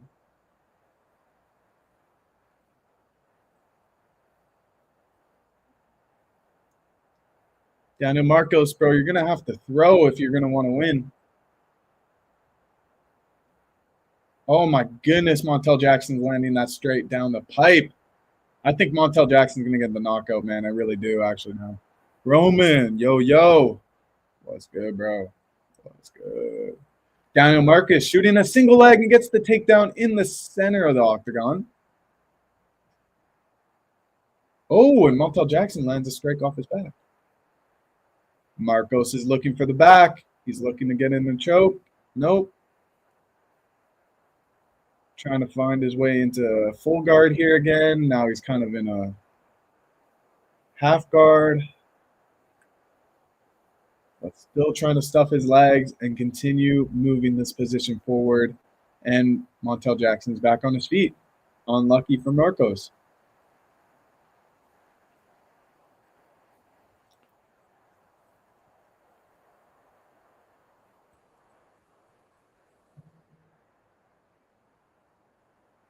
Yeah, bro. Appreciate you, dog. Yeah, if I get up and I walk off to like use the washroom or go to the kitchen or something, everyone is like, yo, the fight's were behind you. The fights were behind you. It's just like when it comes to streaming, we can't actually show the fights. But I mean, it's there. It's low key behind me. Low key though. Keep it low key. Sure, nobody would care if it's low key. But appreciate you. The posters are dope. I love them. I love both of them. I think Montel Jackson's gonna just drop him with the jab. Drop him down with the straight right hand, bro. He's really got bombs for fists.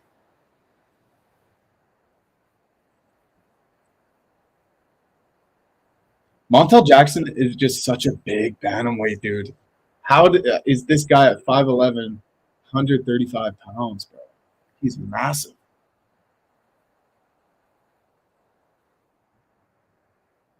You already know the vibes.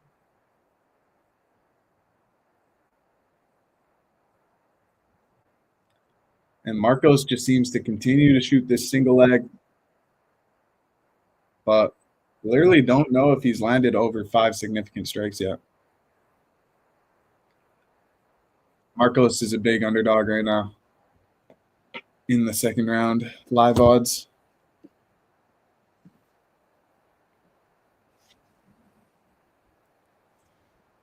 Oh.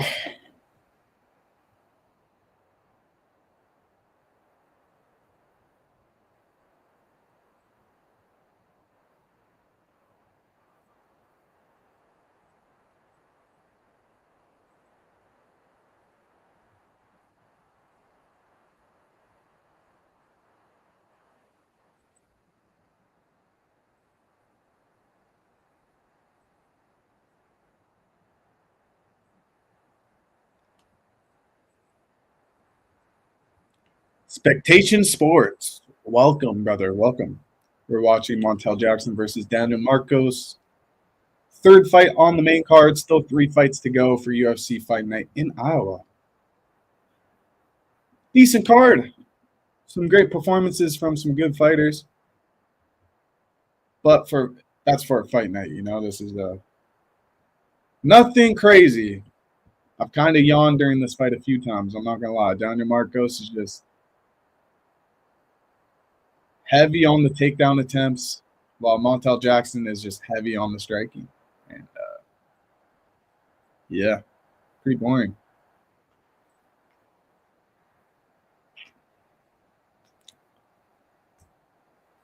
I think Montel Jackson is just going to walk his way to a victory here. Still got a whole nother third round. 5 minutes left. He could get the knockout, but 2 up for Montel Jackson. Easy. For sure, easy. I have to see some desperation here from Daniel Marcos. I'm surprised he's been so patient to start the rounds off. He's really patient. I hope in this third round he doesn't. I hope he just takes more risks, you know. And yeah, it could end up with him laying unconscious in the middle of the ring, but make for a lot more entertaining of a matchup.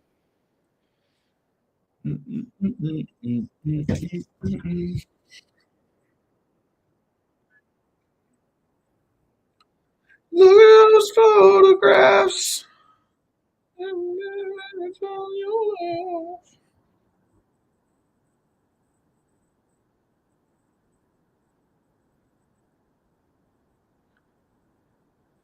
kind of want to grab some water, but I'm going to wait until this round is over. Chris was good. Brandon was good. Bean won't sleep. Good.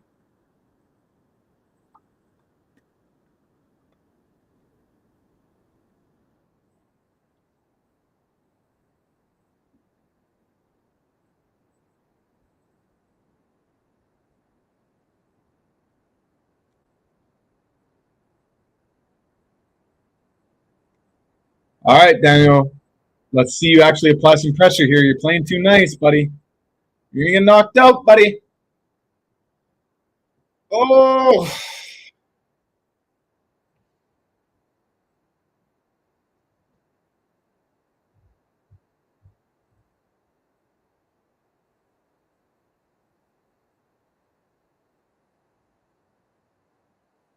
Oh, nice right hand from Jackson.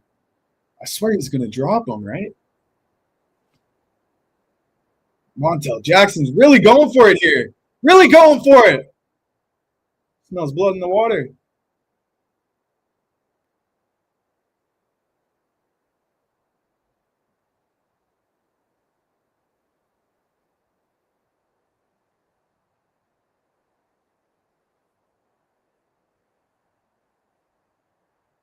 Yeah, it could be 1-1.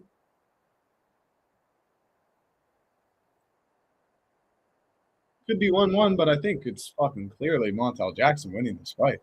Look at the damage. I mean, look at the defense of Montel Jackson. He's just showing so much more in this fight.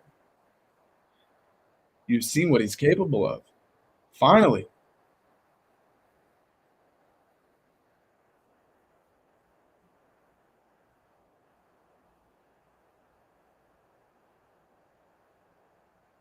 But Daniel Marcos, what else do you do? Get him down, control him. You've been looking for this. You must have seen something during training camp that is like, yo, we gotta attack the ground game. There's some weakness here that they're thinking. Because Daniel Marcos is controlling. He controlled about a minute of that first round, about a minute of that second round, and now about a minute of this third round. See if he can do a little more. I just think he needs a little bit more. I think Montel Jackson's done a little bit more each round. Who knows? This is how you stay undefeated. Control, takedowns. We'll see. I could be completely wrong. I've been wrong before. I'll be wrong again.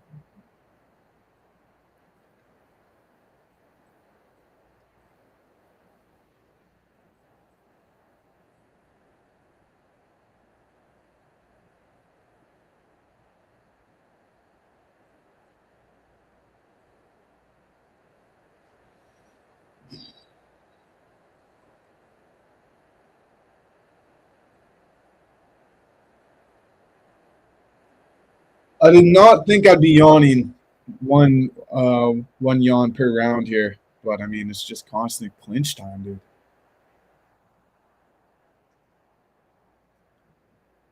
Daniel Marcos has controlled this whole round pretty much.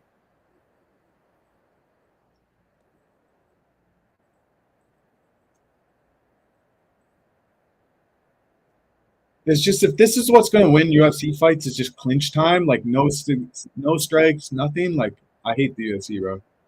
Like if this is what's going to win the fight, no takedowns, no nothing, just holding up against the cage. We've seen this from. This is literally what's his face did. Who fought Jose Aldo? Mario Batista. Literally did the same thing to shut down Jose Aldo in the third round, just constantly clinch him up against the cage. I'm actually surprised to see the ref hasn't separated them.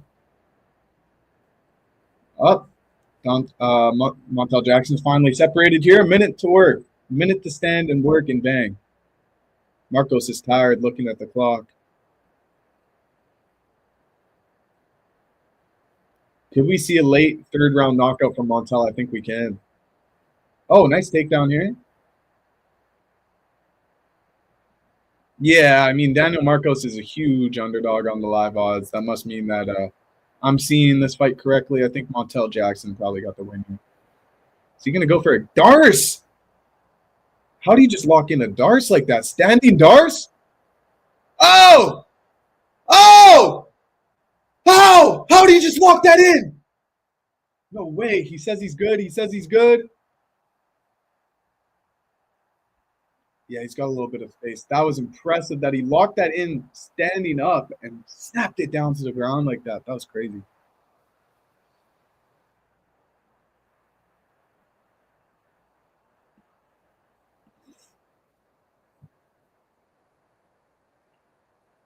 Oh, there we go. Some strikes actually thrown from Marcos.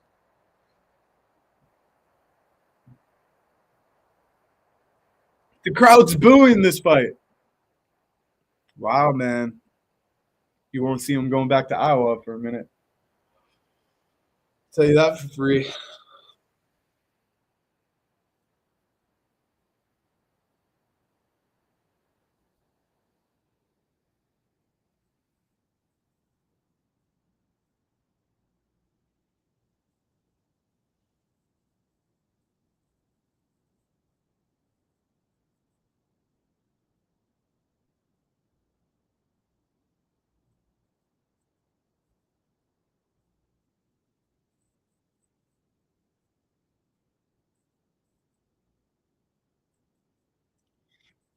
I'm trying to figure out in my brain right now who actually won that fight. I'm just thinking Montel Jackson did everything that he could have done here.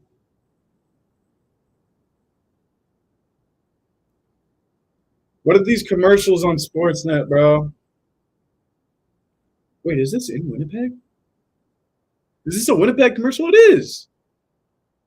Yeah, that's actually pretty cool then. Never mind. I like that commercial, man.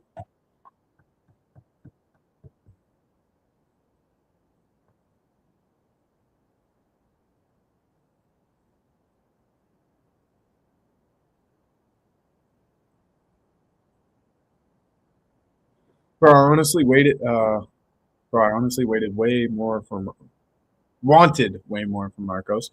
Didn't look like him tonight. Yeah, I totally agree, man. He was too patient at the start of those first two rounds where he was just like tagging each shot. He wasn't shooting anything. He wasn't countering anything. All three judges. That makes sense. Montel Jackson wins.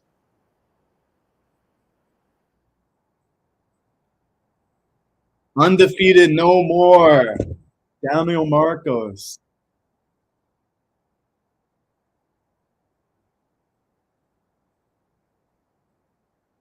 I should have been betting on this card, dude. I just needed a break.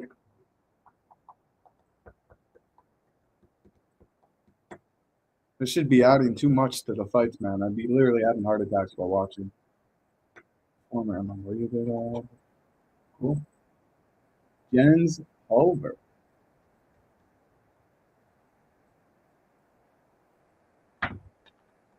Okay, let's get into the next breakdown. Santiago Panzini, Bilbiro, Sambino, Panzinibo. Okay. Both these fighters are hoping to get their UFC careers back on track here.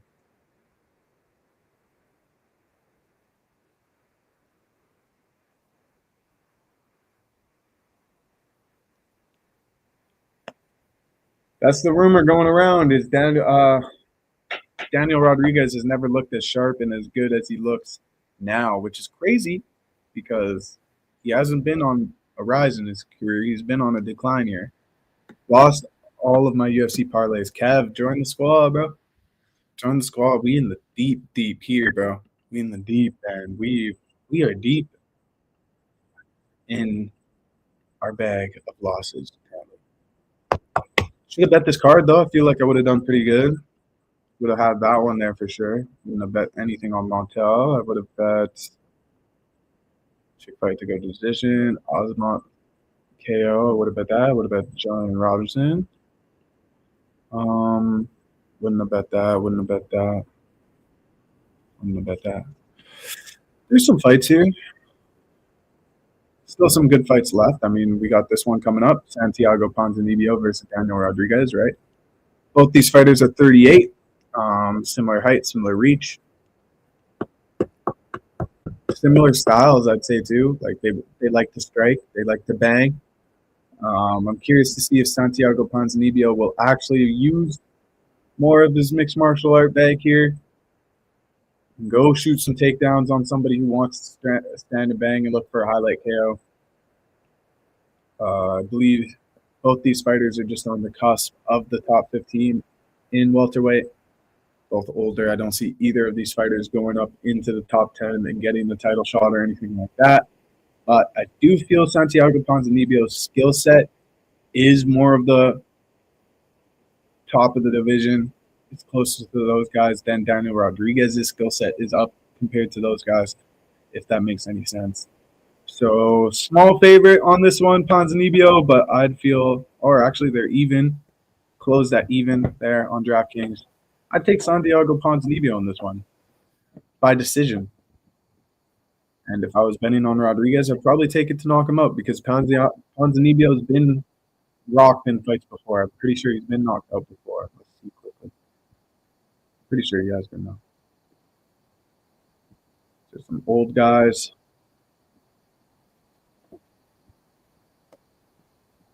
And then I'd like to see if Daniel Rodriguez loses this one and he doesn't shoot any takedowns or anything, and it's clear that he only wants to stand and box. Do dirty boxing, man. Do dirty boxing. He was just at the last dirty boxing event, DBX 1 in Miami. Tell me you wouldn't want to see Daniel Rodriguez in dirty boxing, dude. It's pretty much what he does in the UFC anyway.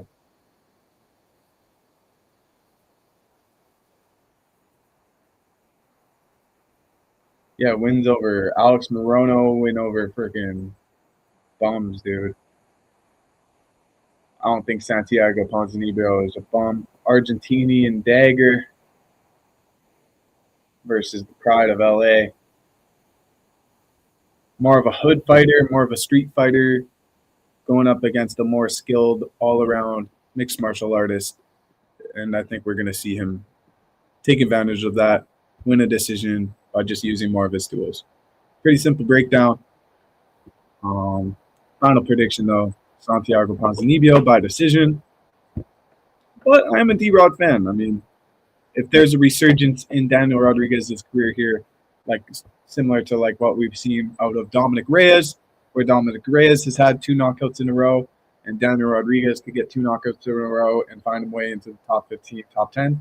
Wouldn't be mad at that. Would be pretty hyped for him, actually. So I'd say I'm rooting for D-Rod in this one, but like I said earlier on the show, I'm betting with this. I'm done betting with this.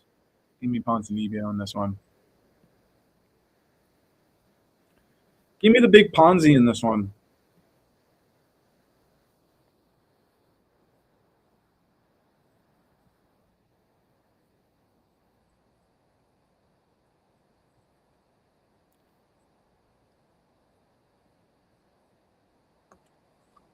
Bum, bum, bum, bum, bum.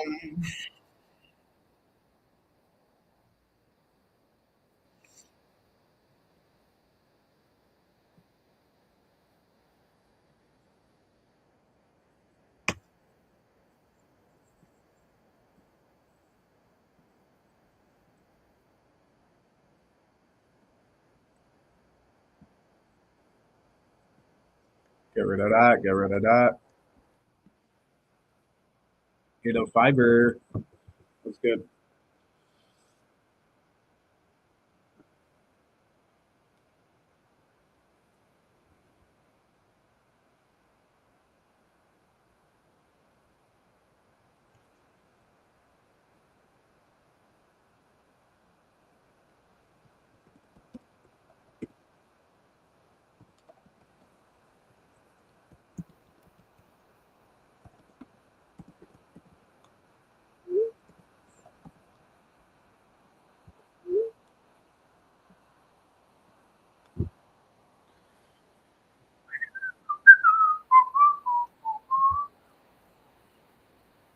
Cali Art, what's up? We are about to witness the feature fight on the card. Daniel Rodriguez versus Santiago Ponzinibbio.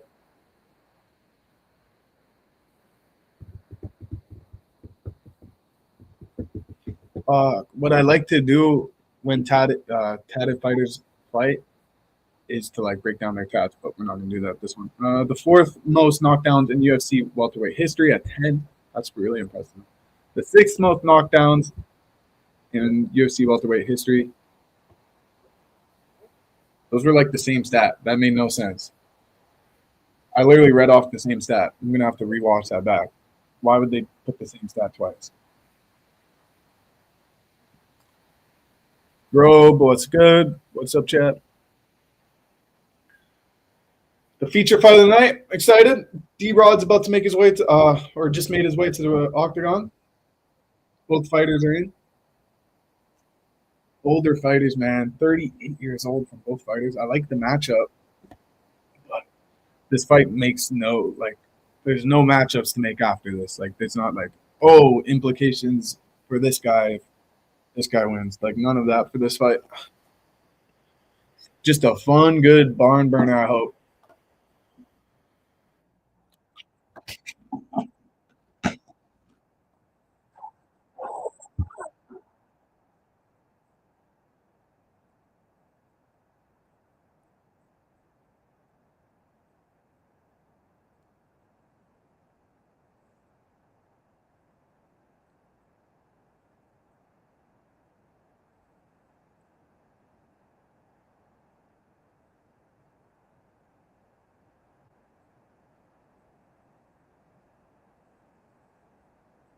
Santiago, he's a problem, bro. He's a problem.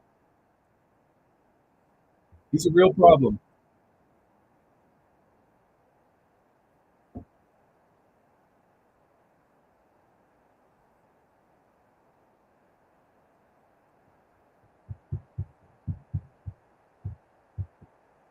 Turn up the music.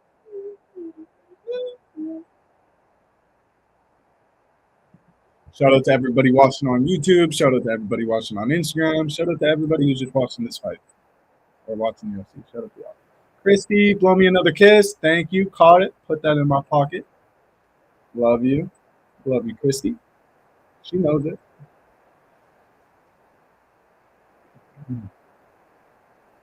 Okay, I'm actually pretty curious to see how this one goes. I've been hyping up Ponzinibbio's martial arts skills. Let's see if he shoots for any takedowns early. They're pretty similar.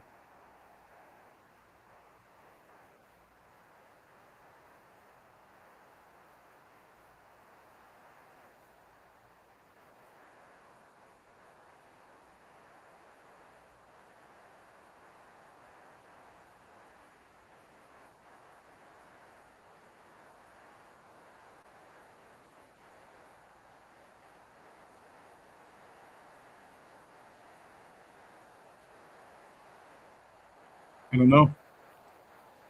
Not much happening yet. 1 minute in, they both just look similar, and they're just striking so far. Could just be 15 minutes of striking, to be honest. Kickboxing match here.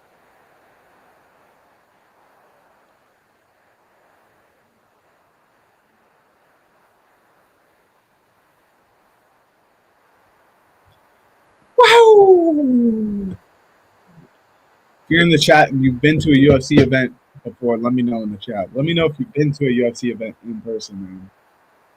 It's pretty electric, man. It's pretty different. My first ever UFC event was UFC Seattle. What an experience, man. Shout out to South Fighting. Crazy. And then for my second UFC fight ever to be in Vegas, UFC 314, just insane. Life's been unreal recently.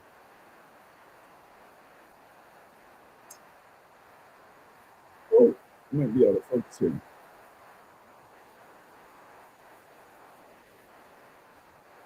Nice head kick from Ponzi. Lands.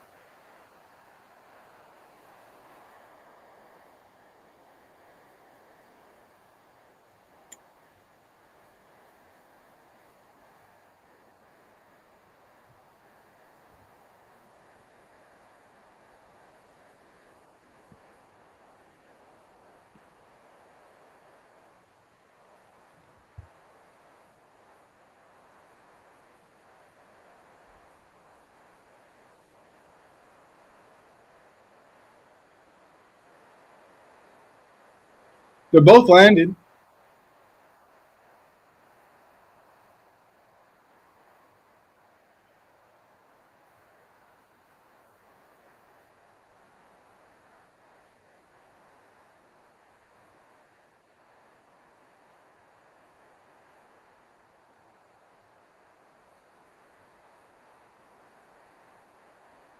There we go. Ponzi shooting. Unsuccessful, though. Wasn't really a deep takedown attempt, more of like a clinch.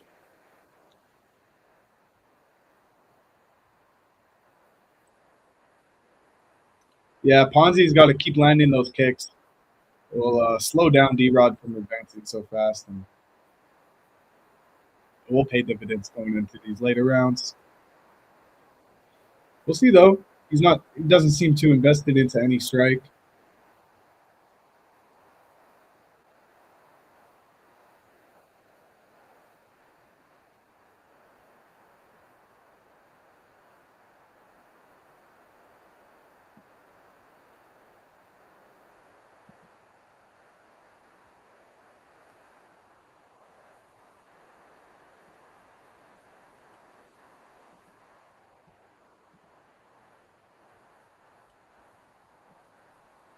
D-Rod just dropped the Ponzi there. Yep, D-Rod might get it. We've seen Ponzi get hurt in other fights before. Oh, D-Rod might get him. D-Rod might get him here. Ponzi's firing back now. This always happens in Ponzi's fights. He'll get hurt and then he'll fire back.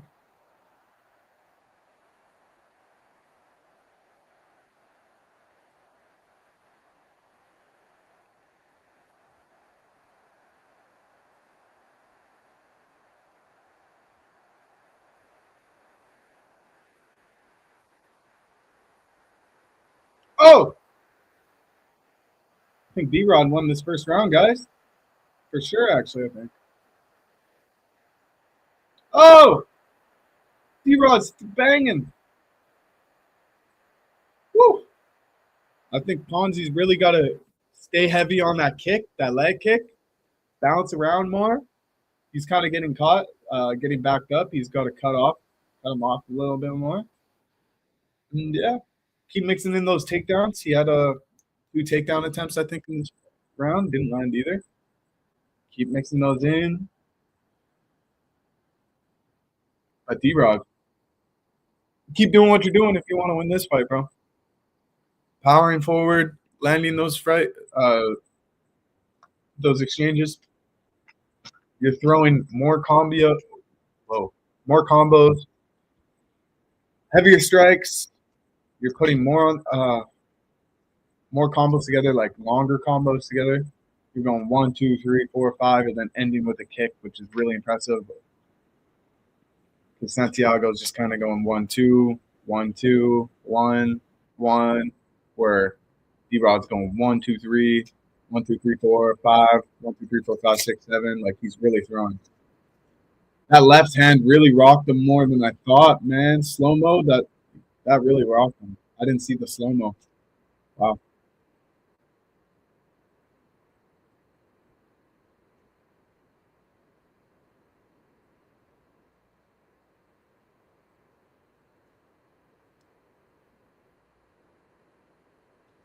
Yeah, now Ponzi's swinging back even harder this second round, I think.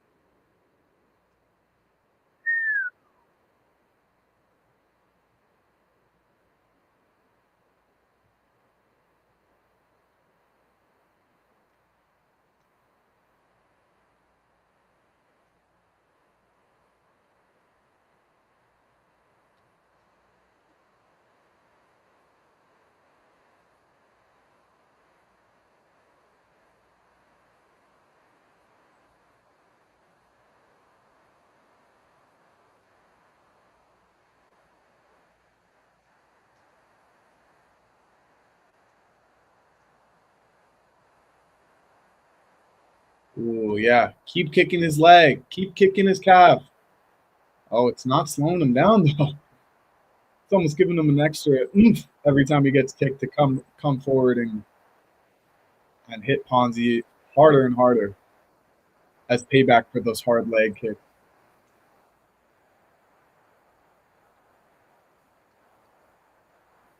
I like this fight. Not the craziest fight I've ever seen, but oh, oh! Don't chase, D-Rod. His coaches are telling him not to chase when he gets him hurt, to just keep beating him. Yeah, Rodriguez has landed 12 more significant strikes than Ponzi in the second round.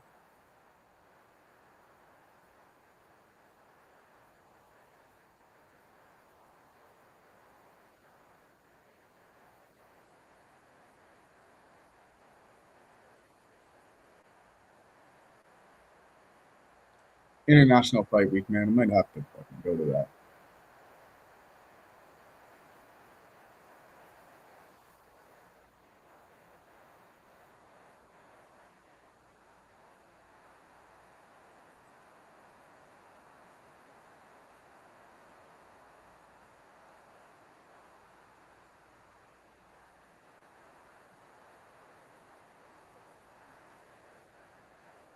Yeah, you can tell that D-Rod's paying attention to what his coaches are telling him as advice to not really rush the pace, to just stick to his game plan, throw the combos. He's catching Ponzi. He's landing more than Ponzi. He's hurting Ponzi. So if he just doesn't overreact to anything and just stays disciplined, he'll win this fight. Doesn't need to hunt the knockout here. Nice deep kick from D-Rod. Nice overhand from Ponzi. It's a pretty back and forth fight, guys. Let me know what you guys think of this one down in the chat if you're watching along. I think it's pretty close, to be honest. Although Rodriguez is landing more. Could be close. Could be pretty close.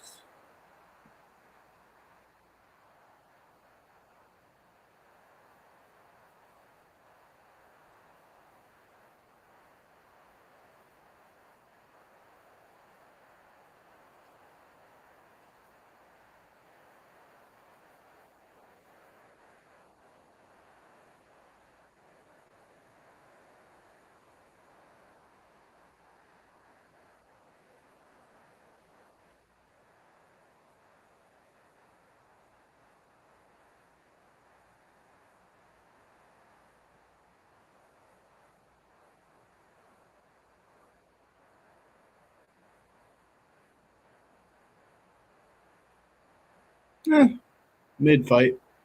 Mid fight. Two older guys, you know.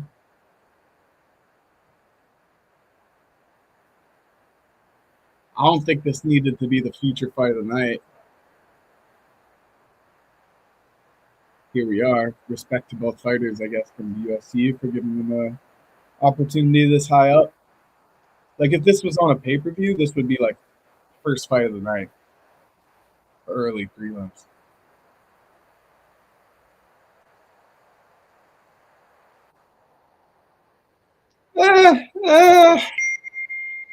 It's all right. It's been all right.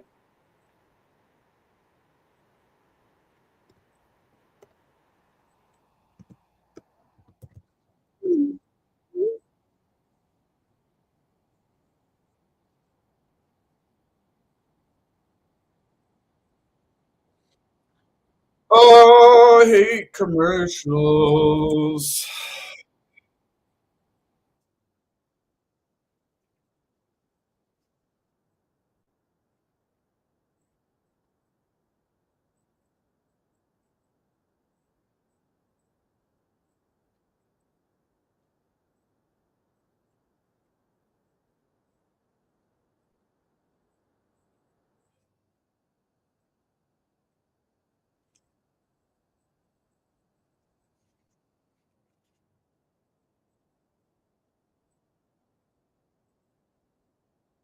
Why didn't I see this fight get booked?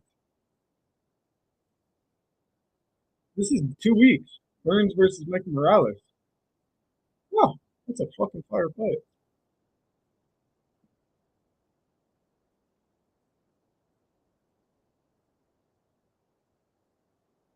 Yeah, Ponzi's shooting for it. Well, not shooting. He's hunting for that knockout here in the start of the third round. He's done it before. He's gotten beaten up in the first round before, dropped down in the first round, then came back in the third to get a knockout. So we'll see.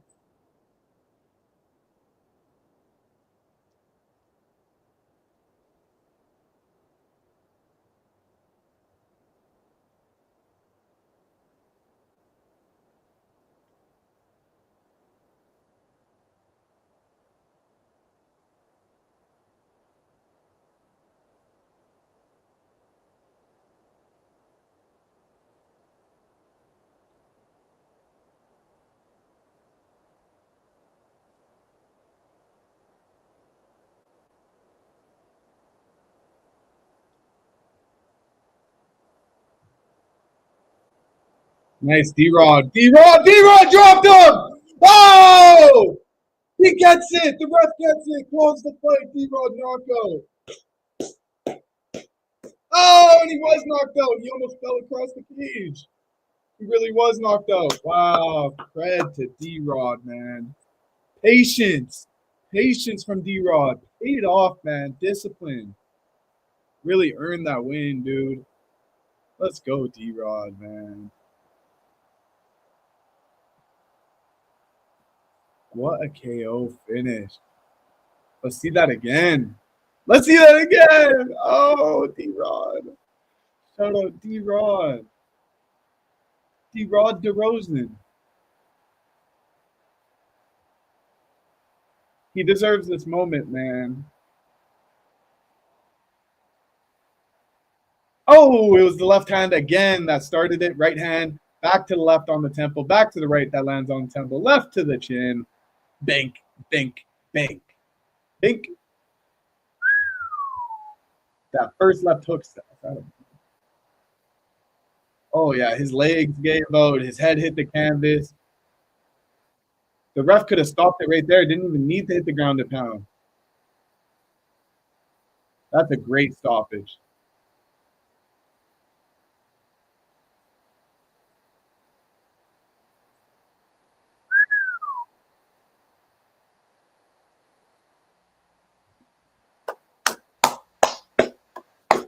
What a moment for D-Rod. Hell yeah.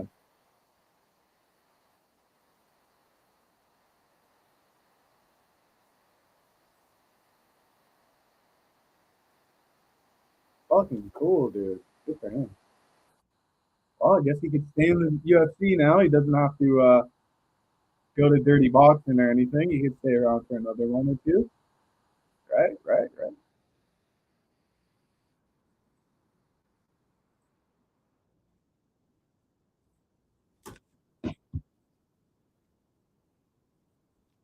Turn off these commercials here. Just so boring. What time is it? Really? 11 o'clock, and we still got 2 more fights to watch. It's gonna be a late one, boys. It's gonna be a late one, isn't it? Oh, that was a horrible accident. Won't do that again.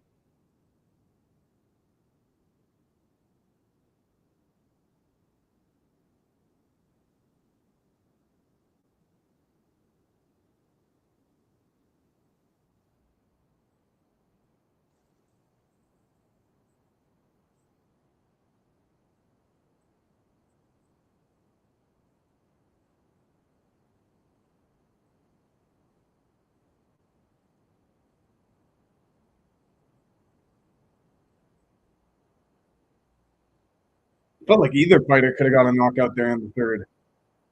Ponzi still seems to be out of it, to be honest.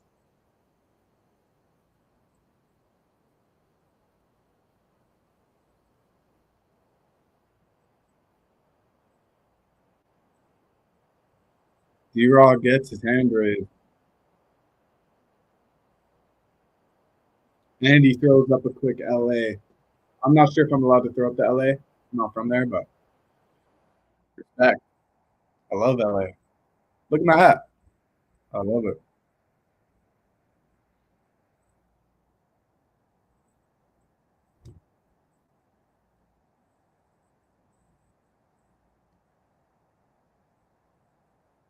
6-punch combo.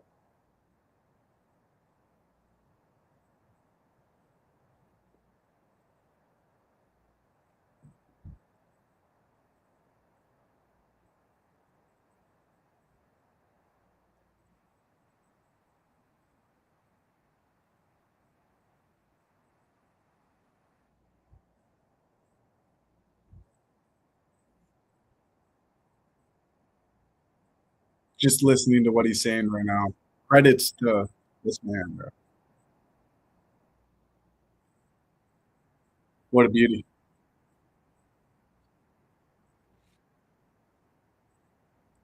Give him Jake Matthews. Do it.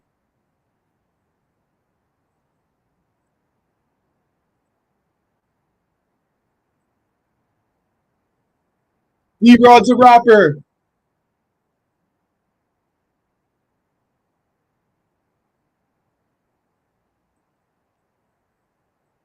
Let's go, D-Rod. I actually didn't get to catch his walkout song there. I'm gonna have to pay more attention when watching this one back when I'm editing tomorrow. But that's pretty lit. He's a rapper. Mixes and produces his own music. That's awesome. Gets a knockout. Awesome.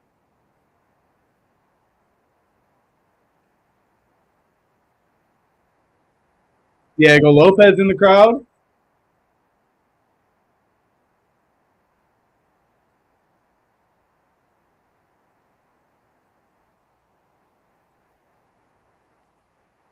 Jack Della Maddalena coming from the land down under.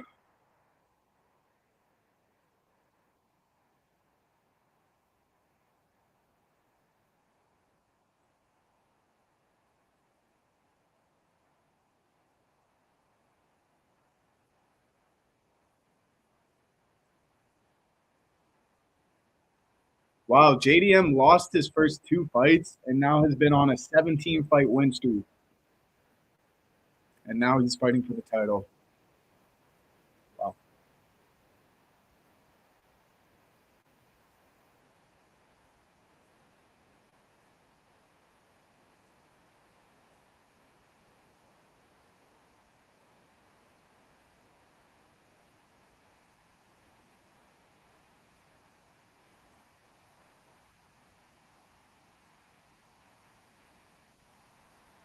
Almost need like a coffee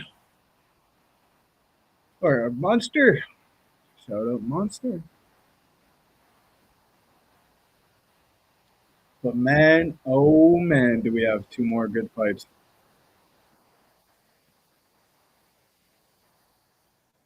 Let's get into this. RDR, Reiner de Ritter, 13th ranked overall after 2 wins in the UFC over Kevin Holland, first round submission. And who was his first UFC fight against? And why don't I remember it? He has been tested a bit. Oh, Gerald Meerschaert really gave him a good test there.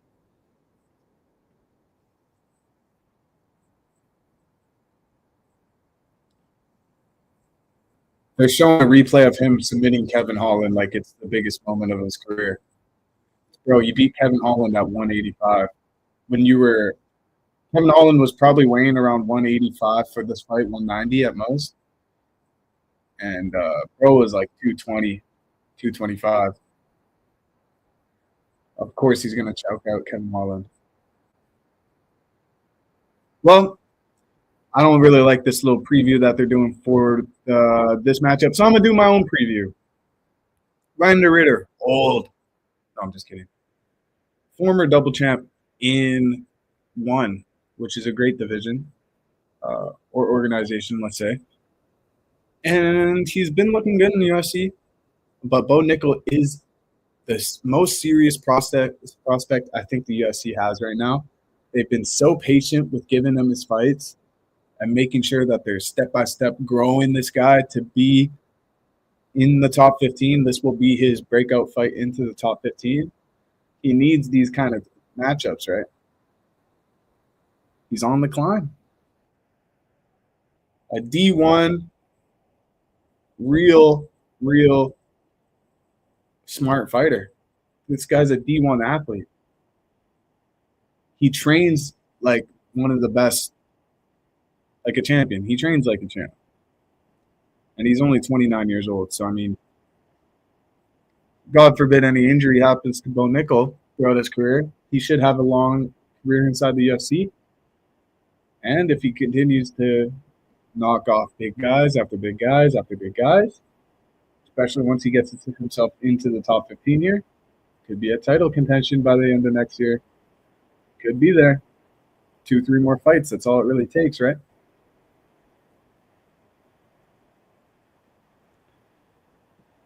He's just got to come after RDR, pressure him, but not get it to the ground. He doesn't have to shoot the takedowns.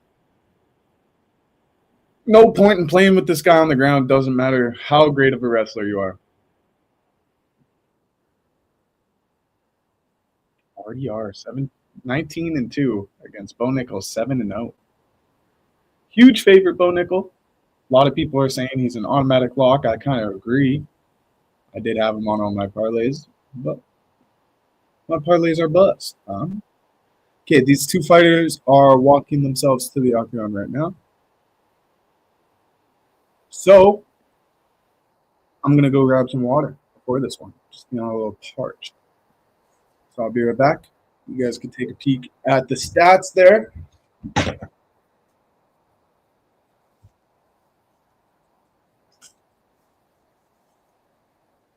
And I'll be right back.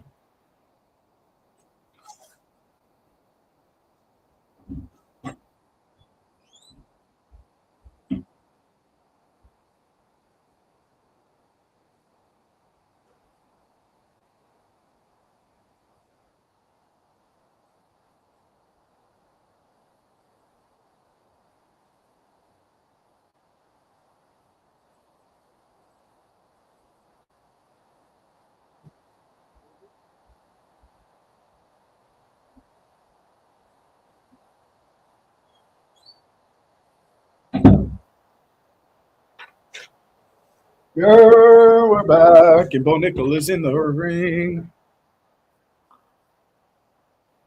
There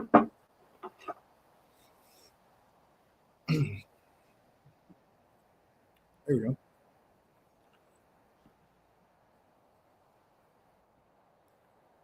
I think, Bo Nickel is going to be looking for the knockout, and I think RDR is going to be looking for some.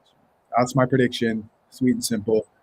But I think Bo Nickel is going to edge a small decision out on this one because he's looking for the knockout. He's going to land a little bit more strikes, a little bit more significant strikes, edging out each round, or at least 2 out of 3 rounds, giving him that decision win. Figueiredo can make this one close. He could. Or Bo Nickel does it early. There's so many ways a fight could end.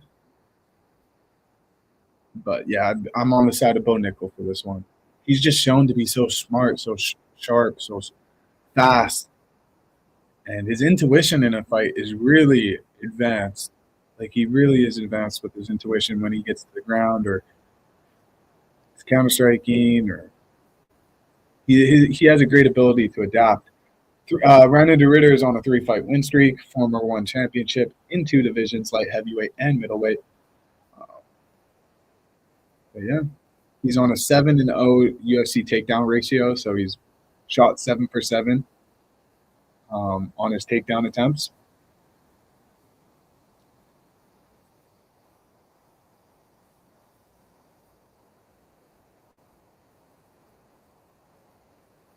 But Paul Felder's saying that his RDR should be wanting Bo Nickel to wrestle him, but Bo Nickel's not going to wrestle you, dude.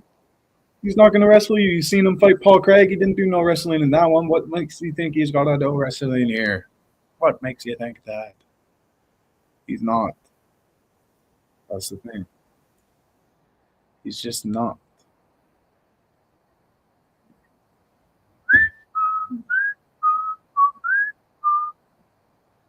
Co-main event, guys. Zooming through this card now. You get 1 third-round knockout, and you're finally zooming.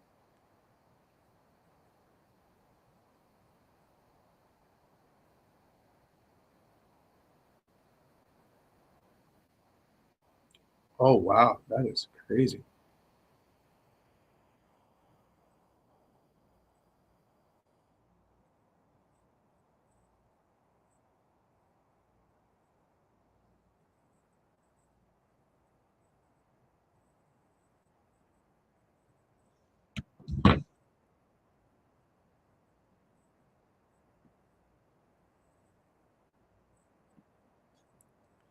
7-0. Closed as a favorite in all 5 of his UFC fights. Undefeated in the UFC. Undefeated as a fighter.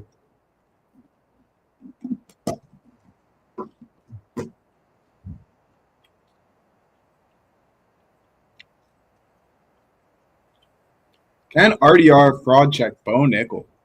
Wouldn't that be insane? So many people have their money on Bo Nickel. So many people. It'd be a crazy spot for an underdog to cash here. Not too many underdogs cashing tonight. I don't think any, really, when you think about it. I think D-Rod was the only underdog to cash tonight. Yeah.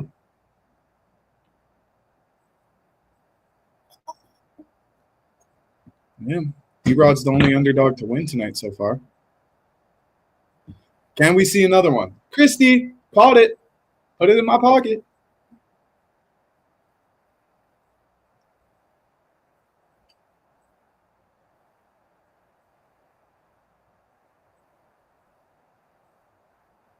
Bo Nickel, nice strikes to start. Nice overhand right to start. Oh, and see, this is RDR's game plan, man. He's got him clinched up, and it looks like he's going to take him down already, early. Bo Nickel reversed the position, got him clinched up against the cage. Throwing some knees to the body now. Both of them. RDR looks a little bit bigger than Bo, not going to lie. We'll see if he's stronger, though.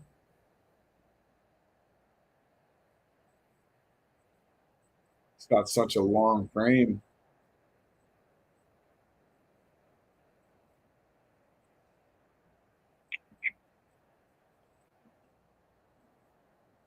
Okay, so Michael Bisping is saying that RDR is the kryptonite to Bo Nickel. I just totally disagree. How are you going to say that 1 minute into the fight? That RDR's fight style is the kryptonite to Bo Nickel. We haven't even seen them fight yet. I do like the game plan from RDR, though. Shooting takedowns, grappling a bit, controlling a bit. But, I mean, Bo Nickel's on the right side of this clinch, landing more to the body and holding him up against the fence. So he's getting scored the control time here, which is good for Bo, even though he didn't initiate this. This has all been RDR initiating this kind of clinch action. Yep, now he's reversed it. If I was Bo, actually, I'd just probably keep it here. Why not? You're winning this.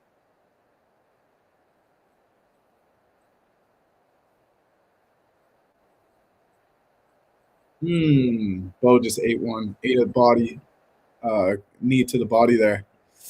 Yeesh.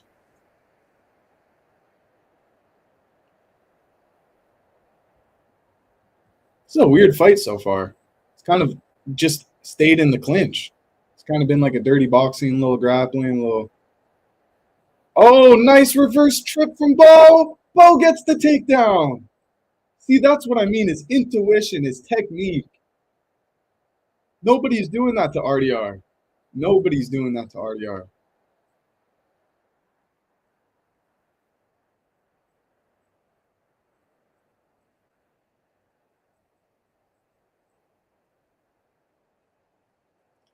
Michael Bisping is just really railing on Bo Nickel right now. I don't know why.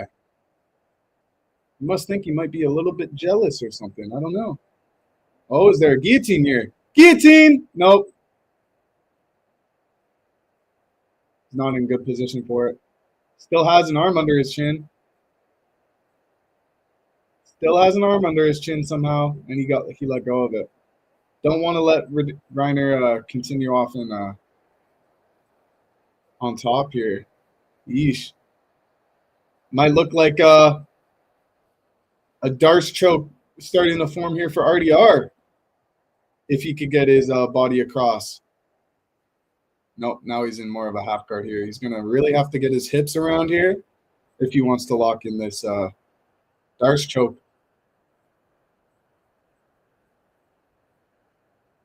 Top pressure from RDR. This is not where Bo wants to be. Tell you that for free. Yeesh. What up, YouTube chat? Bo Nickel versus RDR. Still in the first round, but RDR is on top. Might be enough for him to win this round. You only got to win 2. This could be one where Bo Nickel gets fraud checked. Who knows?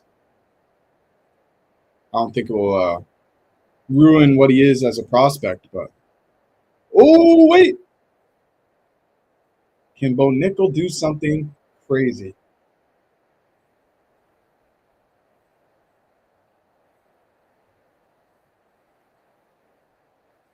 $30 seconds left. RDR is attacking an arm.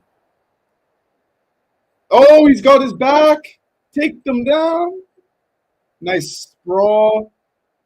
And they're back on their feet with 15 seconds left.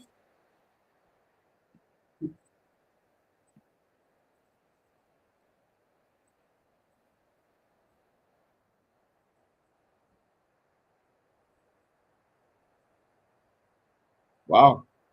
Good first round for both fighters, I think. Can't say who I think is winning because I don't know. But I hope it's Bo.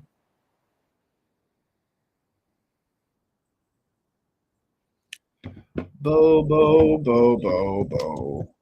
Baggins. Laptop's not charging here. Let me try and fix this charger. Just gotta plug it back in, and then just hope. Plug it out, plug it back in, reverse, and nope. We're just gonna get into my phone now. If it doesn't want to charge my laptop, you're gonna charge my phone. Right, charge it. Why is it not charging my phone? There we go.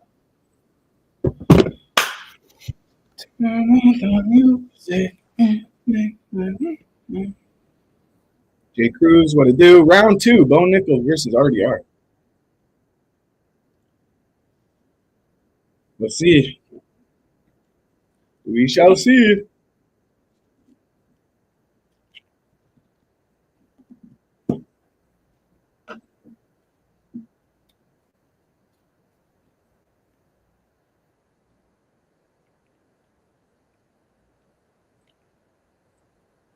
Oh, RDR landed a big shot. Some scorecards are coming in saying that RDR won the first round from tweets of fans.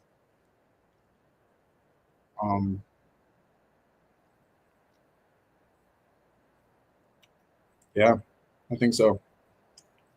It started good. It started with Bo Nickel on the clinch, kind of like what he's doing here in the start of the second, but RDR's reversed the position now. Now, Bo's on his back foot, which is just not what you want to see from Bo. He really needs to start putting the pace on. And, yeah, I didn't think he was going to be so heavy on the grappling with RDR. I thought he would be trying to hold off space, control distance. But, I mean, he's kind of playing into RDR's strengths here. This is exactly the kind of fight that I didn't want Bo Nickel to be fighting. We know you're this good at wrestling, but the wrong guy to show it up against. Wow, RDR is throwing crazy knees. Bo Nickel is mouth breathing. He's visibly tired, and we have not seen Bo Nickel look like this in a fight so far. Yikes. RDR is beating his ass right now in the second. Bo Nickel looks like he has some quit in him. He looks like he might quit. Bo Nickel might get dropped here, guys. Oh, Bo Nickel's done. Body shot ended Bo Nickel. He got fraud checked. Wow. Wow. The gasp from the whole arena. So many people just lost bread. Shout out to whoever put money on RDR, man. He did it. That was not where you wanted to be. You didn't want to hold a clinch with RDR the whole fight. You literally held a clinch with RDR for 10 minutes and just got kneed to the body until you couldn't breathe. He literally couldn't breathe. I saw him mouth breathing. Those knees just killed him. He was so beat up, he just had to take the L. He just fell down and he was like, I'm done. That's it. Can't take another one of those. Look at him here. You saw him quit in there. We just watched undefeated Bo Nickel, biggest prospect in the UFC, quit. Nothing you could do. Couldn't breathe. Got hit right to the liver with a huge knee and just dropped. Couldn't breathe at all. Yeah. Wow. Shout out Reiner de Ritter. Don't forget his name because he will be around and he will continue to climb in this division, boys. I will not doubt this guy again. I just didn't see the fight going that way. I totally thought that he was going to kickbox like he did with Paul Craig. He could have fought this exact fight with Paul Craig and won, but not against RDR, bro. What was his coaches thinking? Why is that his game plan? I don't know, man. The guy's visibly bigger than you, more experienced than you in the octagon. It's just like, man. Wow.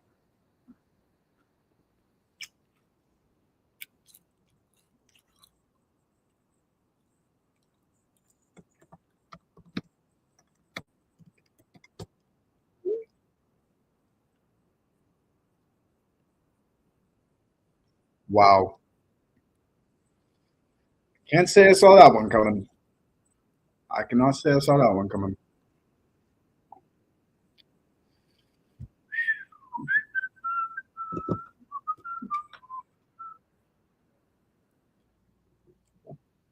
Oh, wow. Somebody had a parlay with Bo Nickel. They just needed Bo Nickel to cash. Yikes, that's so tough, man. I know that he's freaking out right now. Tough, dude.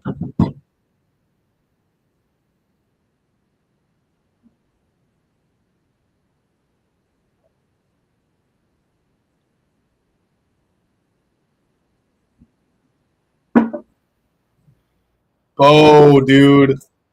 Is Bo a bum? Like, what are we saying about Bo now? RDR is good, dude. RDR is him.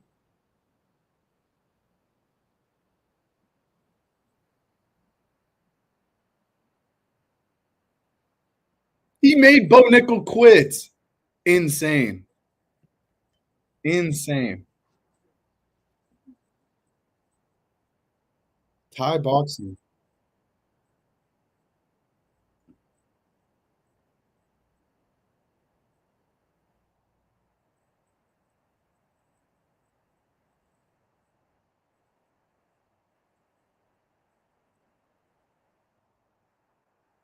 Yeah, I don't know why Bo Nickel went for the takedown there, too. Nasty knees, bro.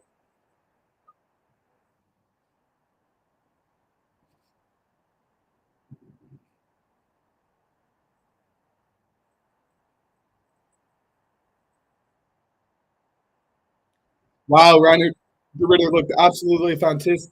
Fantastic. Told y'all he was a silverback gorilla. And let's not forget Bo is a beast. That was Kevin Holland who tweeted that. Kevin Holland could call him a gorilla, not me. Gibbs, what's good? Yo, sorry I ain't been in the tonight. G was at a dinner and grilling before that. Like, firefights, bro. Respect, though. Respect to you, Gibbs. Love you, my boy. It's been a while since we actually seen you next. It must have been at the concert there that other weekend. Gotta see you again, bro. Reiner de Ritter just fucking exposed Bo Nickel, made Bo Nickel look like he was a freaking bomb, dude. I mean, dude. Reiner de Ritter just made Bo Nickel look like he fought in the PFL.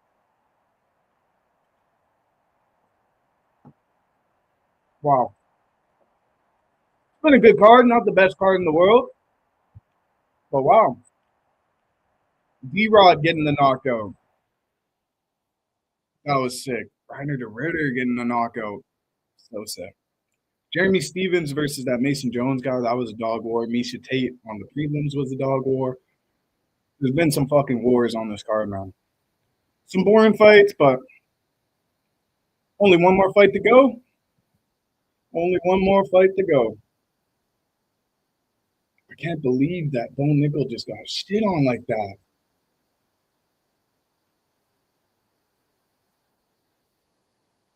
Sandhagen, dude. I love this guy's fights. 10th highest significant strike rate among any active UFC bantamweights, 5.5 per minute. He's going to throw. I think he outstrikes Deiveson Figueiredo. I think he cuts up Figueiredo because he has all that scar tissue from being a veteran. And yeah, looks like Deiveson Figueiredo's throwing a bunch of elbows. Why is he doing this? What the fuck? Why is he doing that? Imagine he just comes out and just throws a bunch of elbows. Dude, that was the weirdest like behind locker room video I've seen. He was just straight throwing elbows like this. All right, I think I'm gonna take Cory Sandhagen here. Keep up the good work. Keep bringing them contents. Thank you, bro. Thank you. Follow me at Cody Talks IF. That's my personal page where I post all my personal content. Post it right there for you, bro. Appreciate all the new supporters on that channel. But yeah, I hope you guys have been enjoying the card. It's been pretty good of a card, not gonna lie. Love Saturday nights where I could just sit back, watch some UFC, and go live, chill. Nothing better than this.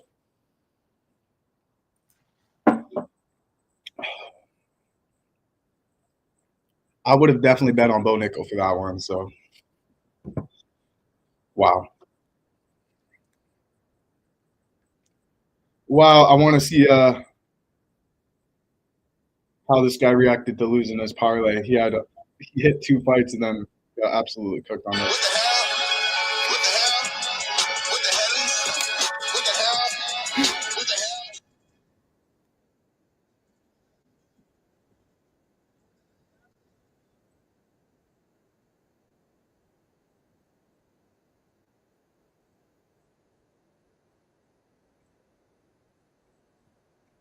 Bro, that was nuts, dude. He got absolutely cooked, bro.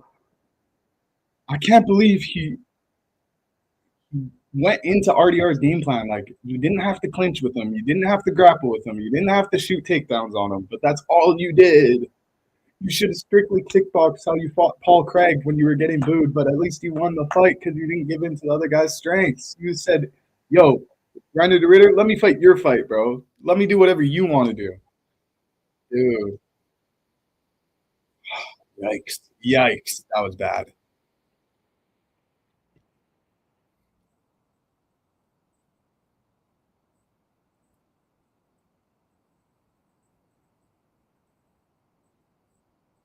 Man, Cory's story on how he started fighting is just he lost one of his best friends. He just started fighting. That's the story. It changed his life, made him into a beast. So you could allow things to break you or turn you to a beast, man.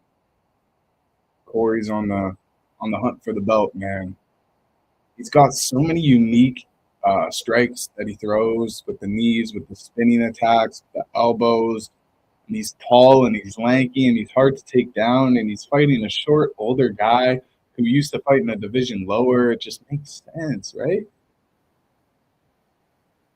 I mean, Figgy just lost to Peter Yan, no? Or did he win that fight? Maybe I'm tripping. I thought he lost that one, though.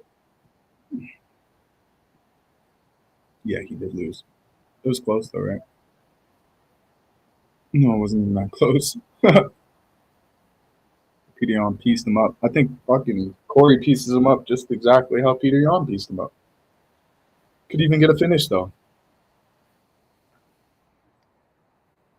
Oh, Figgy says, I picture him coming out with a big, powerful knee, but it missing. Then I'll counter him with my powerful boxing and put him down. Wouldn't that be nice for you?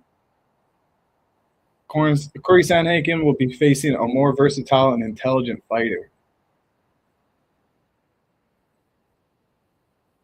Yeah, I don't think he's as dynamic of an athlete as Cory Sandhagen, though. I just don't. Cory Sandhagen can knock you out with a spinning back head kick.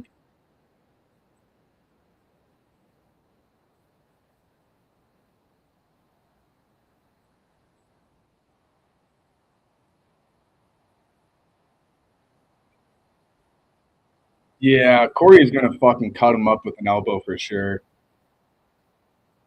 I like Figgy. He's definitely a legend of the sport. Like, I didn't mean to call him a decision fighter in my last video I just made predicting this fight, but I did call him a decision fighter. It just seems like all his wins have been coming by decision.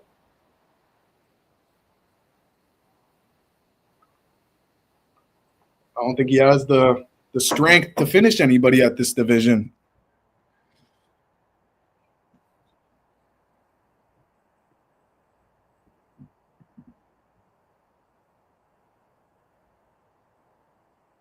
Oh, he knocked out Cody Garbrandt. Forgot about that. Or he submitted him. So he does have the ability to finish people. Just it's getting harder and harder. You know, these guys hit a lot harder at 135 than they do at 125. Look at Montel Jackson. You telling me that guy doesn't hit harder than freaking Brandon Moreno? Let's be real.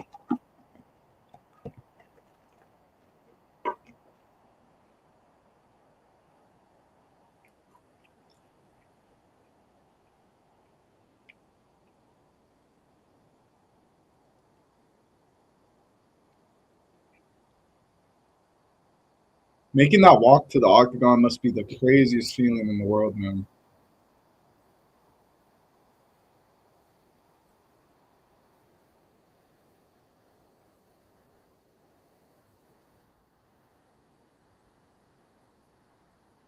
Yeah, I mean, if Figgy can figure out some way to win here against Cory, a huge name. Can we see him against Umar next? Oh, can we see him against Umar next? Maybe if he gets the win.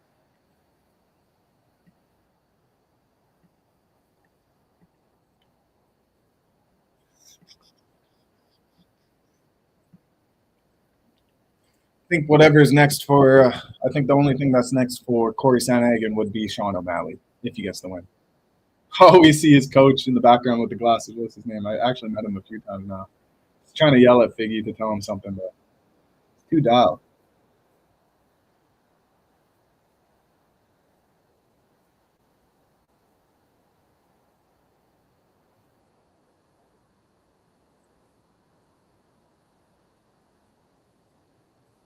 Two-time UFC flyweight champion, most knockdowns, 11, and the most finishes, 7 in flyweight history, and Brazilian Jiu-Jitsu black belt. Okay, sorry for calling the most finishes in UFC flyweight history a decision fighter. Okay, I'm sorry.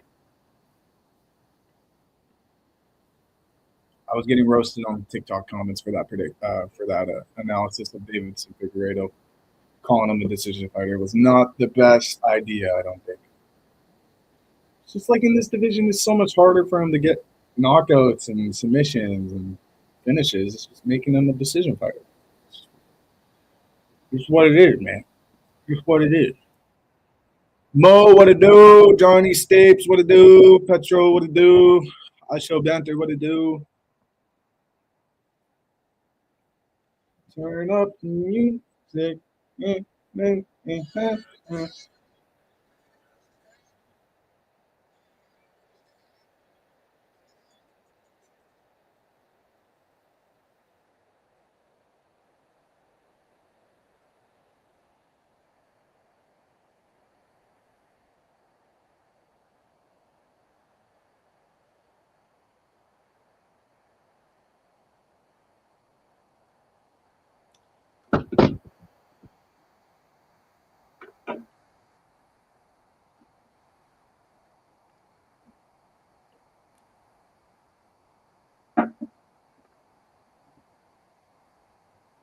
Cory looks so dialed, man. He takes this shit so serious. He's been waiting to get into the octagon again for so long now. When was his last fight? Like, what month was this Umar fight? August 2024.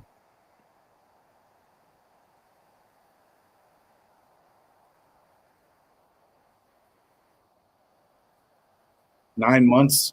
He hasn't fought in 9 months. He wants it bad, man. He wanted to get in there bad. He wanted it to be against Sean O'Malley, but Sean O'Malley getting that rematch right away. Respect.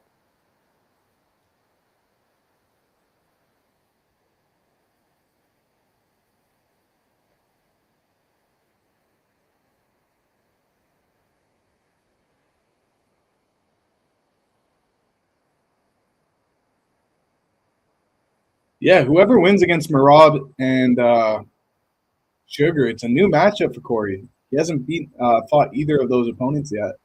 So just give him the champion. Let him be the number one contender once he gets the win here. I'm that confident in him. I'm nowhere as close to as confident in Cory Sandhagen, Bo Nickel as I am to Cory Sandhagen. I think Cory Sandhagen's a lock here. I didn't think Bo Nickel was a lock. I did believe that he would not play into Reiner de Ritter's strengths. Obviously, he did do that, which lost him the fight, but it's about to get nasty, Raiden. It's about to get nasty. There's been some fire fucking knockouts on this card, bro. There's been some good-ass fights. Even that Michelle Ribez to headline the prelims was a fire fight. And Bekayev got a huge KO on the prelims there, too. And then D-Rod got one on the main card. And then, yeah, just shit's popping off, bro. That Jeremy Stevens fight, what a dog, hey? I don't know if you saw that Jeremy Stevens versus Mason Jones fight, bro, but that was a fucking war, bro. Raiden, you got any matches up recently or on the way coming up? I need to know, man. I need to come catch you, bro. I'm hoping to come out to Vegas for International Fight Week in June, and then hopefully I'll be in Montreal for UFC 315 next week. That'd be tight. But yeah, bro. Good to hear from you. Thanks for tapping in, my brother. Cool. Raiden's an absolute G. If you guys are watching it in the Instagram chat and see his comment there, he's a power slap fighter. Absolute beauty. You got to meet him at Power Slap in Vegas. Dude's an absolute dog. Absolute beauty. Give him a follow. Go support his journey as well. Rod had the silliest stand-up, but good shit, LOL. Hey, good shit, LOL. Hell yeah, been some good fights. Yeah, dude, like that D-Rod fight, I didn't think it was just so good to see him stay patient, not sell himself out there and get caught by Pansy coming in on something crazy, because Pansy was throwing, man. He was throwing for the win. But he had good coaching in that fight. Told him to follow up his combos with 3, 4, 5, 6, 7, while Fonzie was just throwing 1, 1, 2, 1, 1, 2, 1, 2, 1, and D-Rod was throwing fucking 1, 2, 3, 4, 1, 2, 3, 4, 5, 6, 1, 2, 3, 4, 1, 2, 3, 4, 5. So it was a good performance from D-Rod. Not gonna lie, I kind of low-key wanted to see D-Rod lose so we could see him go to DBX boxing and do some dirty boxing and shit. I thought that was kind of where he was going to, the trajectory he was on in his career, but clearly he's having a little resurgence here, maybe like Dominic Reyes. Looks like going to International Fight Week. Best power slap comeback ever seen. It's going to be nasty. I'll be top 10 after that. This is about to be a nasty fight, though, LOL. Fucking rights, bro. Yeah, I didn't break this one down at all. I didn't show the stats or anything for it, but it's about to start, so fuck it. Not going to do that. But, dude, if you're fucking having a match at International Fight Week, that's going to be tight. I'm definitely going to watch that, and you're definitely going to make me a bunch of bread, brother. I'm definitely going to bet on you. It's going to be sweet. Not going to lie. Figgy got crazy power. Questionable power. He has power at 125. I don't think he has knockout power here at 135, though. Unless he could prove me wrong. Oh, shit. Oh, shit. No, yeah. I think Cory's just going to have his way with him here. I think he's going to cut him up, open some scar tissue, elbows, knees, spinning attacks. He's going to be faster and kind of let his intuition pick up throughout this fight and just play whatever Figgy's giving him. I think Cory's going to have a masterclass performance here, I think. Just look at how badly Peter Yan pieced up Deiveson, Figueiredo in 5 rounds. I'd say Cory's a better striker. Not a better boxer, but a better striker than Peter Yan. We'll see. Kind of like Cory by knockout, too. I'm not going to lie. But I do respect the legend of Figueiredo. I really do. Oh, thank you, Officer Juice, coming back into the YouTube chat saying, God bless everybody here. Appreciate you, bro. God bless you.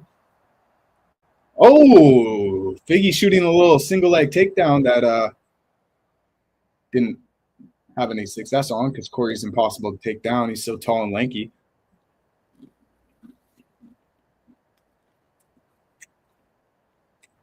Maybe, but Figgy's a tank with some shots.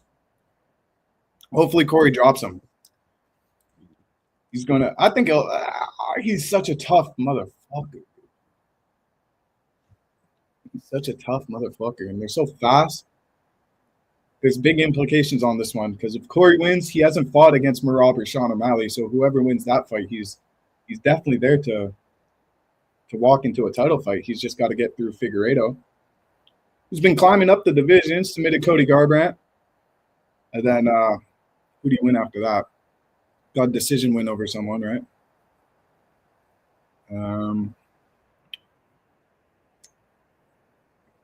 Yeah, Peter Yan fight. Yeah, he beat Chito Vera. He beat Cody Garbrandt, lost to Peter Yan, and now he's on to Cory. So he's getting a good looks at these bantamweight fighters. He's getting good people to fight. Cody, Peter Yan, Chito. Oh, nice uppercut, but this tough motherfucker just took him down. Oh, can he get his back? Oh, is he in on like a Darce here? Wow. Figgy's showing me more than I thought he would in this fight already in the first round. Wow. Sheesh. Figgy went for a submission attempt, and now he's locking in a heel hook.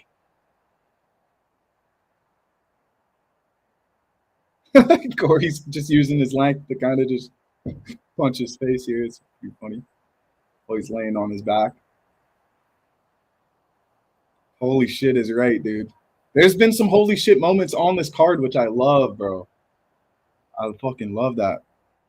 Diligent Boxing _ Victor says, are the UFC fights better than the boxing ones because I was falling asleep for the boxing fights? I mean, yeah. Devin Haney is not the craziest of fighters, dude. He's not. I'd say he's a boxing. Oh, he's got the heel hook again.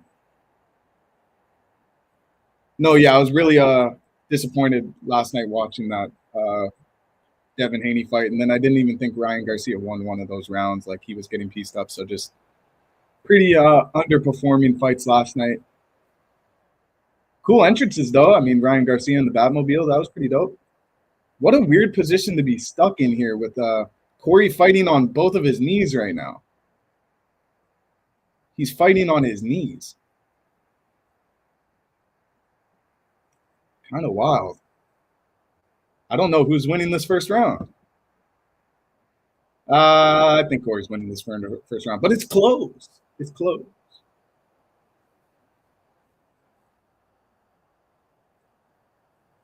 What a weird position, dude. Can he get a heel hook on Cory? Cory's hammer fisting him to his cheeks right now. What a weird position. He's locking up his toes. Yeah, he's out of that. Gotta let go of his toes, dude. Cory's getting a lot of elbows here. What the? David just keeps wrapping up his ankle. Holy. Yeah, dude, my knees are screaming too, bro. Sheesh, dude. I used to work as a roofer way back, bro. And as a floorer, I did flooring and roofing, bro. That shit ate my knees up crazy, dude. Oh, I hated that shit. Just thinking about it, I could feel it. I could feel the pain of hours on my knees. I hated that. Man, he is landing, though. Cory is landing. 13 seconds left. Does he have no cuts open on Figgy? I don't think yet.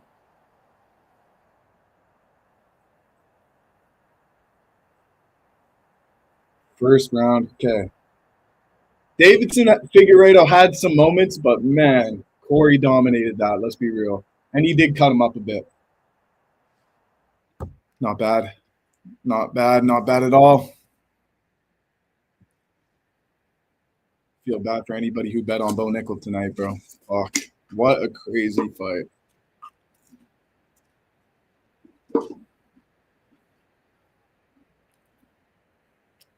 Over under 3 rounds. Over under 3 rounds. What are we saying? Over under 3 rounds right now. What are we saying after watching that first round? I'll tell you what, I'm going under. I'm going under. My poster keeps falling. I'm taking the under 3 rounds on this one.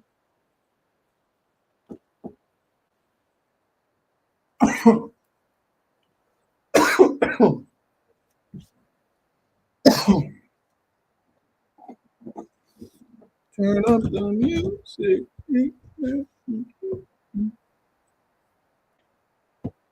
My poster tape sucks, man. Okay, start of round 2. I'm going to say this fight goes finish in the second or third here. For Cory, obviously. Beating up his leg. Michael Bisping's calling that round as a 10-8, but I hate when the commentaries are turned into judges. Like, bro, you shouldn't be calling 10-8 rounds. You shouldn't be scoring the rounds. You should just be commentating the fight, bro. What you're seeing. Just literally talk about what you're seeing. Don't talk about anything else. Sorry, I just don't like Michael Bisping on the commentating. LMAO. From wrestling to MMA. Oh, shit. I didn't actually know that. I actually don't know much about you. He should have had some Muay Thai fights or something. Wrestlers always feel the knees for the first time and look shook. Yeah, I mean, I didn't know that RDR had that Thai boxing experience. I don't know why I didn't know that. I just thought he was so proficient with his grappling and his jiu-jitsu. But yeah, I guess he has some crazy Muay Thai knees. Fucking crazy. He probably did have some Muay Thai fights, actually. I don't know. He probably fought Muay Thai fighters as well. Probably trained with the best of the best. Just insane. I totally thought Bo Nickel was going to piece him, bro. Thought he was going to have his way with him. Figgy with another takedown. Wow.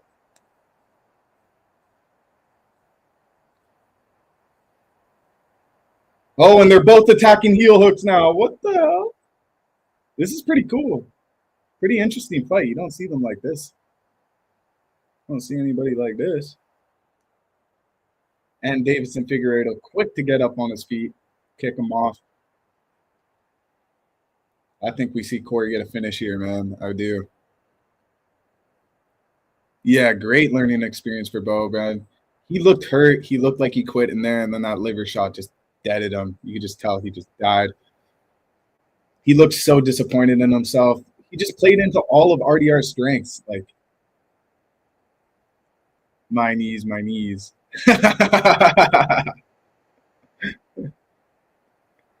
Bro, I don't know how they're fighting on their knees like that. Well, Cory is. Yeah, just RDR. Fucking, I can't believe he did that.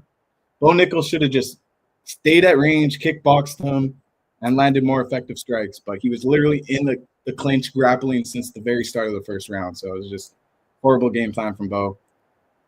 Needs to be a little smarter when analyzing his fights. Oh, I'm out of focus. I am out of focus. Will this fight go the distance? Jack says in the Instagram chat. I don't think so, bro. Look at how many strikes Cory's landed on the ground and pound here. He's already cut him open.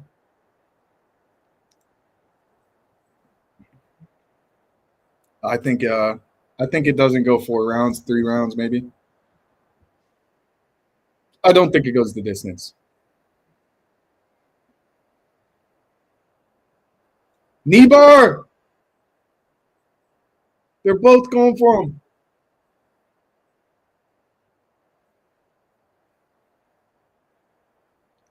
Oh, Cory, what's Cory doing? He's looking for a heel up. Man, that gives me PTSD when I snap my Achilles holding somebody's Achilles like that. Oh, yeah, Cory called. That's it! That didn't look like a devastating knockout. What happened there? His knee popped or something? It's a knee injury. Must have popped or something. Wow. I told you, not going to this. Wow, bro. Wow, bro. I didn't think something like that would happen. You never hope for an injury or anything like that. Dang. I was like, why does this ground and pound look so soft? He was hurt. Couldn't stand up. It was a great performance from Cory. Great performance. He deserves the title, in my opinion. He doesn't deserve the title. He deserves a fight for the title.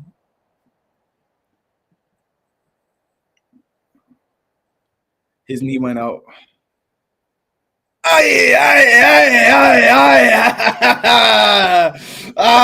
my knees. My knees, bro. My knees, bro. Oh, shit. Because that shit would happen to me, but easier. Oh, yeah. I wouldn't last 20 seconds with either of these guys, man. Oh, he tapped. That's what happened. Oh, the ref noticed it too.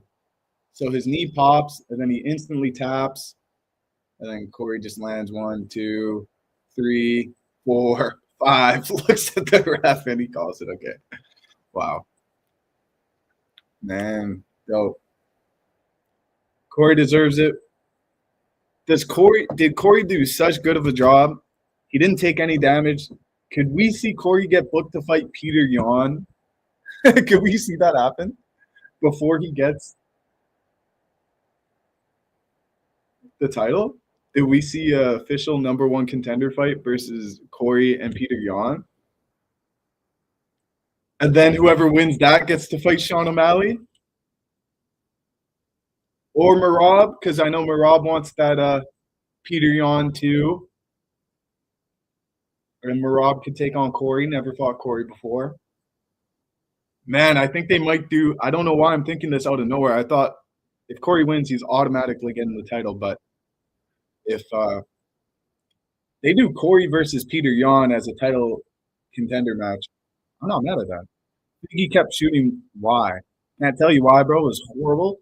It was a horrible game plan. I mean, I guess he just knew that, like, Cory had the range on him and he was a little scared of the power maybe. Thought if I could wrestle and get some control time, submission attempt, that's my way to victory. It definitely was not. Merab and Cory.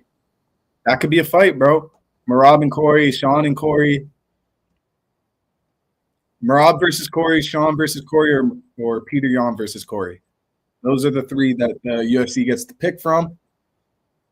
The winner of Merab versus Sean, or do they just give him Peter Yan as like a little, hey, buddy. Peter Yan also beat Deiveson Figueiredo, so let's see who could win out of y'all two. I can see them doing that. Who do we think wins against Merab and Sean, though? The rematch. I got to lock in with Sean. Sean versus Yan, too. Yeah. Dude, those are great fights. But then, like, we're getting Merab versus Sean. So let's say Sean wins the title. We get Peter Yan versus Sean, too. And then we'll get a #1 contender fight versus Merab and Cory. That could work, too. That could work, too. I do want to see Sean versus Yan, too, because I thought Sean O'Malley won that first fight. Everyone says Peter Yan won that first fight.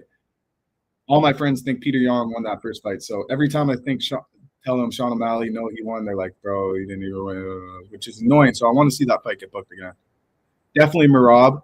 Met Sean a couple times. Just got a hunch. Wow. I also met Sean O'Malley when I was in Vegas, bro. I went to his hotel. I went to Resorts World. Whatever. I'm a creep. Whatever. I knew he was there. I'm on his Snapchat. Whatever. And played poker right beside the table he was playing poker at, and just asked him a few questions. I was like, just teasing him a bit too. I said, how's it feel to be How good did it feel to be iridescent on COD and holding the UFC championship at the same time? It felt dope. And you just start laughing. Just a little COD joke for the gamers out there, which I know he a gamer. But apparently he's not gaming no more. He's not smoking. He's not going out. He's so dialed, not on social media.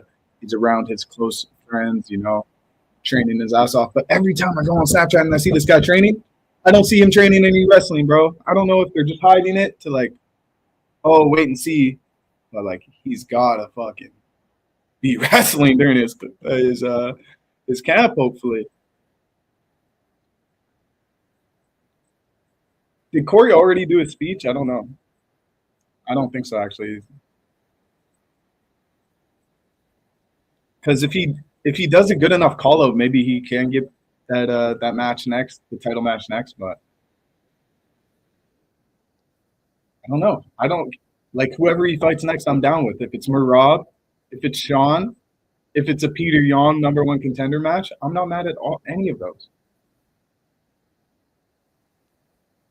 Next week, UFC 315 in Montreal, Bilal Muhammad defends his title against Jack Della Maddalena, coming from the land down under.